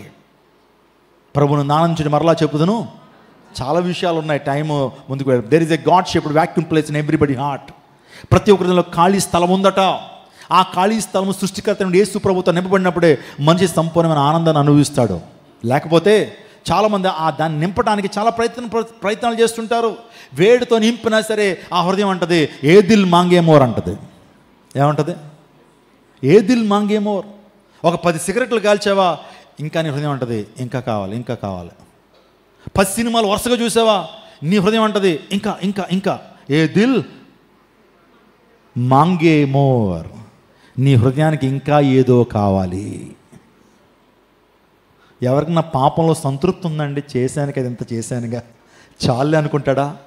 ఈ హృదయం అంటది ఇంకా కావాలి ఇంకా కావాలి. అలా ఇంకా కావాలి ఇంకా కావాలని తీసుకుంటున్నావు చివరికి భయంకర బానిస అయిపోతావు, దానికి ఎడిక్ట్ అయిపోతావు, విడుదల రాదు. నీ హృదయంలో నింపబడాల్సింది, ఆ హృదయంలో నింపడాల్సింది సృష్టికర్త అయినటువంటి దేవుడు. యేసయ్య నింపబడితే చెప్పండి, ఈ హృదయం అంటది చాలు, యేసయ్యతో నింపబడింది. నీ హృదయం ఎలా ఉంది ఇప్పుడు? సంతృప్తికరంగా ఉంది, ఆనందకరంగా ఉంది అంటది. ఆమెన్ చెప్పండి. నేను చివరి అడుగుతాను ఇవన్నీ, నేను మరియలో ఉన్నటువంటి శ్రేష్టమైన లక్షణాలు చెప్పండి. మరియా దేవుని లేఖనాలు ఎరిగినటువంటి స్త్రీ, యేసయ్యను తన రక్షకునికి గుర్తించింది. ఆ మరియలో ఇంకో బెస్ట్ క్వాలిటీ స్త్రీలందరూ కూడా ఈ రోజు నుంచి కలిగి ఉండాల్సిన క్వాలిటీ దీనత్వం. దీనత్వాన్ని ఏం చేసుకోవాలమ్మా? ధరించుకోవాలి. దేన్ని బట్టి గర్విస్తున్నావు? దేన్ని బట్టి మనం అతిశయంతో నింపబడుతున్నాం? దీనురాలుగా ఉండాలి. దేవుడికి ఎవరిష్టమో తెలుసండి? దీనులు అంటే చాలా ఇష్టం. దీనుల మీద ఎక్కువ ఫేవర్ వాళ్ళ మీద దిగి వస్తుందట. స్తోత్రం చెప్పండి. ఎవరైతే దీనత్వంతో ఉంటారో దేవుడి యొక్క ఫేవర్ వారి మీద ఉంటుంది. ఆలోచన చేయండి. అబ్రహాము అంటాడు, అయ్యా నేను దుమ్మును ధూళి అంటుండయ్యా. మనం ఏమంటాం? అబ్రహాం ఏమన్నా తక్కువ? ఇందాక చెప్పాను కదా, 300 మంది పనివాళ్ళు, గొప్ప ఆస్తిపరుడు. ఆ దేశంలోనే రాజులు వచ్చి తనతో మాట్లాడి వెళ్తూ ఉండేవారు. అంత గొప్ప అబ్రహాము దేవుని సన్నిధిలోకి వచ్చిన తర్వాత ఎలా తగ్గించుకున్నాడు? అయ్యా నేను ధూళ్ళంటున్నాయ్యా, దుమ్మును ధూళ్ళంటోండి, నీతో తెగించుచున్నానని మాట్లాడతాడు అబ్రహాము. అబ్రహాం కంటే గొప్పవాళ్ళువా మనం? యెహోషువ కూడా ఏమండి, ఎప్పుడైతే యెహోవా సేనాధిపతి ఎప్పుడైతే అతను కనిపించాడో సాష్టాంగపడి దీనత్వాన్ని ప్రదర్శిస్తాడు యెహోషువ. గొప్ప మిలిటరీ జనరల్ ఆ వ్యక్తి. కాబట్టి దీనత్వాన్ని మనం కలిగి ఉండాలి. ఇంకో మన ప్రభువైన యేసుక్రీస్తు ప్రభువారు ఎంత దీనుడండి. ఆయన దీనత్వం ఎంత గొప్పది. పరలోక రాజ్యంలో ఆయన ఉండటం అనేది విడిచిపెట్టకుండా భాగ్యం ఎంచుకోలేదు. అంత గొప్ప ఆనర్, అంత గొప్ప డిగ్నిటీ, అంత గొప్ప ఘనత, మహిమ అదంతా విడిచిపెట్టి నిన్ను రక్షించడానికి అతి పేదరికమైన పరిస్థితుల్లో ప్రభు పుట్టాడు. ఈ ప్రపంచంలో ఏ బిడ్డలైనా సరే పశువుల పాకలో పుట్టారండి. ఎంత పేదవారైనా సరే, ఏదో చిన్న పూరిపాకైనా హాస్పిటల్ అయినా పుడతారు. కానీ ఈ లోకాన్ని రక్షించేటువంటి రక్షకుడు, సృష్టికర్త అయినటువంటి దేవుడు ఎంత తగ్గించుకోవాలో అంత తగ్గించుకున్నాడు. పశువుల పాకలో ఆయన పుట్టాడు. అవని అంతా అయిందే, కానీ ఆయన జన్మించడానికి చెప్పండి చోటు లేదు. అవని అంతా అయిందే, కానీ అయినా ఆయనకి స్థలం. నక్కలకు బొరియలు ఉన్నాయి, ఆకాశ పక్షులకు గూళ్ళు ఉన్నాయి, కానీ మనిషి కుమారుడు తల దాల్చడానికి ఎందుకు తెలుసా? నేను దీనుని అని చెప్పడం కొరకు దేవాదేవుడు అంత దీనత్వాన్ని ధరించుకుని వచ్చాడు. కాబట్టి దేవుడు అంత దీనత్వాన్ని ధరించుకుంటే మనం ఎంత దీనత్వం కలిగి ఉండాలా? ఒక దైవజనుడు నాతో అంటున్నాడు, పాస్టర్ గారు మీరు అందరికీ అప్రోచబుల్గా ఉండొద్దండి, ఉంటే కనుక లోకువైపోతారు సంఘానికి అన్నాడు. అంటే అందరితో నేను మాట్లాడకూడదట, వచ్చి అలా వాకింగ్ చెప్పేసి అలా వెళ్ళిపోవాలట కారుకి. తద్వారా మీ వాల్యూ పెరుగుతుందండి, ప్రజలు మీతో మాట్లాడడానికి తహతహలాడతారు, అందుని బట్టి మీ సంఘం పెరుగుతుందండి అన్నాడు. నాకు అలాంటి అక్కర్లేదండి, నేను ఎంత అవైలబుల్గా ఉంటానో సంఘానికి అంత అవైలబుల్గా ఉంటాను. ఆమెను చెప్పండి, నిజం చెప్పిన మాట. నేను ఎంత అప్రోచబుల్గా ఉండాలో అంత అప్రోచబుల్గా ఉంటాను. ఈరోజు దేవుని సేవకుని ఒక వ్యక్తి కలవాలంటే ప్రైమ్ మినిస్టర్ని కలిసిన ప్రోటోకాల్ ఉంటుంది. ఆయన కలవాలంటే అంత ఈజీ అవ్వట్లా. మరి ఎందుకు అంత ఏమండి అంత గర్వం ఎందుకు, అంత అతిశయం ఎందుకు? మన దేవుని సేవకులం కదా, అందరికీ యేసు ప్రభు వారు అందరికీ అందుబాటులో ఉన్నాడే, మరి దేవుని సేవకులు మేము అందుబాటులో ఉండొద్దా? Maximum I try my best to approachable to all of you. మీరు నన్ను కలవాలనుకుంటే పెద్ద ప్రోటోకాల్ అక్కర్లా. అంత మాత్రం నేను బిజీ అని నేను చెప్పట్లా, బిజీ కానని చెప్పట్లా. I'm quite busy with the ministry. నేను ఒక్కసారి నా స్కెడ్యూల్ చూపిస్తాను మీకు ఒకసారి. ఈ నెలలో ప్రతిరోజు రాత్రి ఎక్కడో సుమారు ఇక్కడి నుంచి 200 మినిమం కిలోమీటర్లు ప్రయాణం చేసుకుంటూ సువార్త అందించాలి. ఇంటికి వచ్చేటప్పుడు మార్నింగ్ 5 అవుతుంది. నేను బిజీ అని చెప్పట్లా. హెల్త్ని చూసుకోవాలి, కుటుంబాన్ని చూసుకోవాలి, బిడ్డలను చూసుకోవాలి, పరిచయం చూసుకోవాలి, ఇంకా అనేకమైనటువంటి గృహ దర్శనాలు చేయాలి, వివాహాలు చూసుకోవాలి, వెడ్డింగ్ యానివర్సరీస్ చూసుకోవాలి, అన్నీ చూసుకోవచ్చు. అయినా సరే మై లెవెల్ బెస్ట్ మీకు అందరికీ అప్రోచబుల్గా ఉండడానికి ప్రయత్నం చేస్తున్నాను. కొంతమంది సేవకులు ఏమండి ప్రైమ్ మినిస్టర్లు అనుకుంటారా, లేకపోతే ప్రెసిడెంట్, ఇండియన్ ప్రెసిడెంట్లు అనుకుంటారా, అమెరికన్ ప్రెసిడెంట్ అనుకుంటారా? ఫోటోకి 15,000 రూపాయలు 20,000 రూపాయలు తీసుకోవడం సమంజసంగా ఉందా? నువ్వు సమీపింపరాన్ని తేజస్తున్న అమరత్వం కలిగినటువంటి వ్యక్తివా? యేసు ప్రభువు వారు సమీపింపరాన్ని తేజస్తున్న అమరత్వం కలిగినటువంటి దేవుడే. నన్ను ప్రేమించడానికి అంత తగ్గించుకునే లోకానికి వస్తే నీ బతుకెంత, నా బతుకెంత? దేవుని పరిచర్లో దీనుడిగా లేకపోతే దేవుడు దీవిస్తాడని నువ్వు ఎలా అనుకుంటున్నావు? నా ప్రీతి వచ్చిన మరి ఏంటి, యేసు ప్రభువు వారు కూడా ఎంత దీనత్వం అండి, ఆయన దేవుడైండు కూడా ఆయన తగ్గించుకునే లోకానికి వచ్చి మనవలే జీవించి మనవలే ఆయన బ్రతికి తన శిష్యుల పాదాలు కడిగినటువంటి గొప్ప దీనత్వం కలిగినటువంటి వాడు. సాత్వికులు దాన్ని వారు భూలోకాన్ని స్వతరించుకుంటారని ప్రభు చెప్పారు. సాత్వికంతోనే మనందరి హృదయాన్ని గెలుచుకున్నాడు ఆయన. స్తోత్రం చెప్పండి. నా సందేశాన్ని ముగిస్తున్నాను. ఇప్పుడు ఇట్స్ యువర్ టర్న్. నేను ఎన్ని పాయింట్స్ చెప్పాను? నేను చెప్పానండి మరియ గురించి. మరియ గురించి ఇంకో మాట చెప్పి నేను ముగించాలి. మరియ కో సేవియర్ కాదు, అంటే సహ రక్షకురాలు కాదు. మరియ ఈజ్ నాట్ కో రెడెంప్టరెక్టర్, అంటే మరియ సహ విమోచకురాలు కాదు. యేసుక్రీస్తు ప్రభు విమోచన చేయడానికి లోకానికి వచ్చాడు, ఆయన విమోచకుడు. అంతేగాని మరియను కూడా సహ విమోచకురాలు చేయొద్దు. ఆమె కేవలం మనిషి మాత్రమే, ఆమెలో మానవత్వం ఉంది. యేసుక్రీస్తు ప్రభు ఆమెను జస్ట్ ఒక పాత్రగా వినియోగించుకున్నాడు, కానీ మరియను పూజార్హరాలు చేయొద్దు, మరియను ఆరాధికురాలు చేయొద్దు, దేవుని స్థానాన్ని మరియకి ఇవ్వద్దు. ఒకవేళ అలా చేస్తే అది విగ్రహారాధన అవుతుంది. విగ్రహారాధికులు దేవుని రాజ్యానికి వారసులు కారు. అందుని బట్టి మీరు ఎవరైనా సరే మరియమ్మ గారిని పూజించొద్దు, గౌరవించండి. చాలామంది భక్తులు ఉన్నారు బైబిల్ గ్రంథంలో, అబ్రహాము నుంచి మలాకి వరకు, ఆ తర్వాత కొత్త నిబంధన అపోస్తులు ఉన్నారు. చాలామంది దేవుని యొక్క పరిచారకులు ఉన్నారు. వారిని ఏ విధంగా గౌరవిస్తారో, వారిని ఏ విధంగా జ్ఞాపకం చేసుకుంటారో, వారి నుంచి ఎంత అద్భుతమైన పాఠాలు నేర్చుకుంటామో అది నేర్చుకొని తప్పించి మరియమ్మ గారికి ఒక ఫోటో పెట్టి దాని ముందు దీపారాధన చేసి అగరబత్తులు వెలిగించి దాన్ని ఆమెను ఊరేగించటం, ఇవి చేయటం అనేది దేవుని వాక్య క్రమము కాదు. కాబట్టి ఈ విషయాన్ని గమనించి ఈ యొక్క డిస్క్లైమర్ కూడా నేను ఇవ్వాలి. Mary is not a co saviour, Mary is not a co redemptrix. ఆమె సహ విమోచకురాలు కాదు, సహ రక్షకురాలు కాదు. మరియా ఈజ్ జస్ట్ మరియా, ఒక పుణ్య స్త్రీ. ఇంకో మాటలు చెప్పాలంటే యేసుక్రీస్తు ప్రభు వారికి జన్మనిచ్చినటువంటి గొప్ప మహిళ. ఆమెలో ఉన్నటువంటి క్వాలిటీస్ మనందరూ కూడా నేర్చుకున్నాం. ఆ విధంగా మనం బ్రతకాలి. కానీ మరియని ఏం చేయకూడదు, we're not suppose to worship. కాబట్టి చెప్పండి ఇప్పుడు మరియ గురించి. మరియ అన్న మాటకు అర్థం ఏంటి? వెనకాల వాళ్ళు చెప్పండి. మరియ అన్న మాటకు అర్థం ఏంటి? చేదు. అయ్య బాబా, నేను మేరీ అని పేరు పెట్టుకున్న నా పేరు చేదా ఫీల్ అయిపోద్దు. ఆ చేదు కలిగిన జీవితాన్ని దేవుడు ఎలా మార్చాడు? మధురంగా మార్చాడు, ఆశీర్వాదకరంగా మార్చాడు. నీ జీవితాన్ని కూడా దేవుడు మధురంగా మారుస్తాడు. చెప్పండి మరియా. నన్ను ఒకసారి చూసి చెప్తారు. మరియ దేవుని చేత ఎంపిక చేయబడింది. ఎందుకో తెలుసా? ఆమె దైవ ప్రత్యక్షతను పొందుకుంది. రెండోదిగా ఆమె దేవుని ఆజ్ఞను శిరస వహించింది. ఆమె దేవుని పైన విశ్వాసం కలిగిన స్త్రీ. నాలుగోదిగా ఆమె లేఖనం పైన అవగాహన. She knows the scriptures.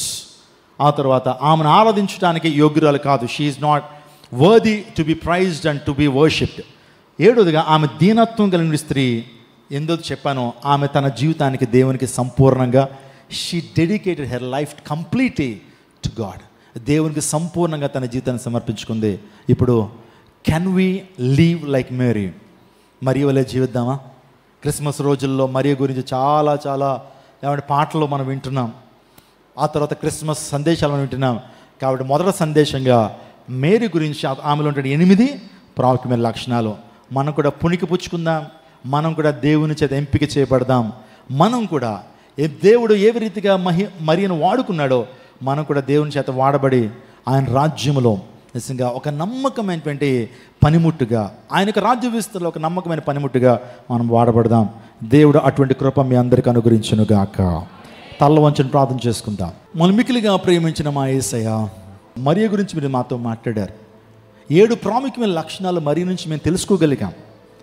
ఆ మరియ ఏ విధంగా జీవించదా మేము విధానంలో జీవించి నీ నుంచి ఆశీర్వాదం పొందుకున్నట్టు కృప చూపించండి. నీకే మహిమ తెలియజేస్తూ యేసు శక్తి కలిగిన నామములో అడిగి వేడుకొంచున్నాము తండ్రి. ఆమేన్.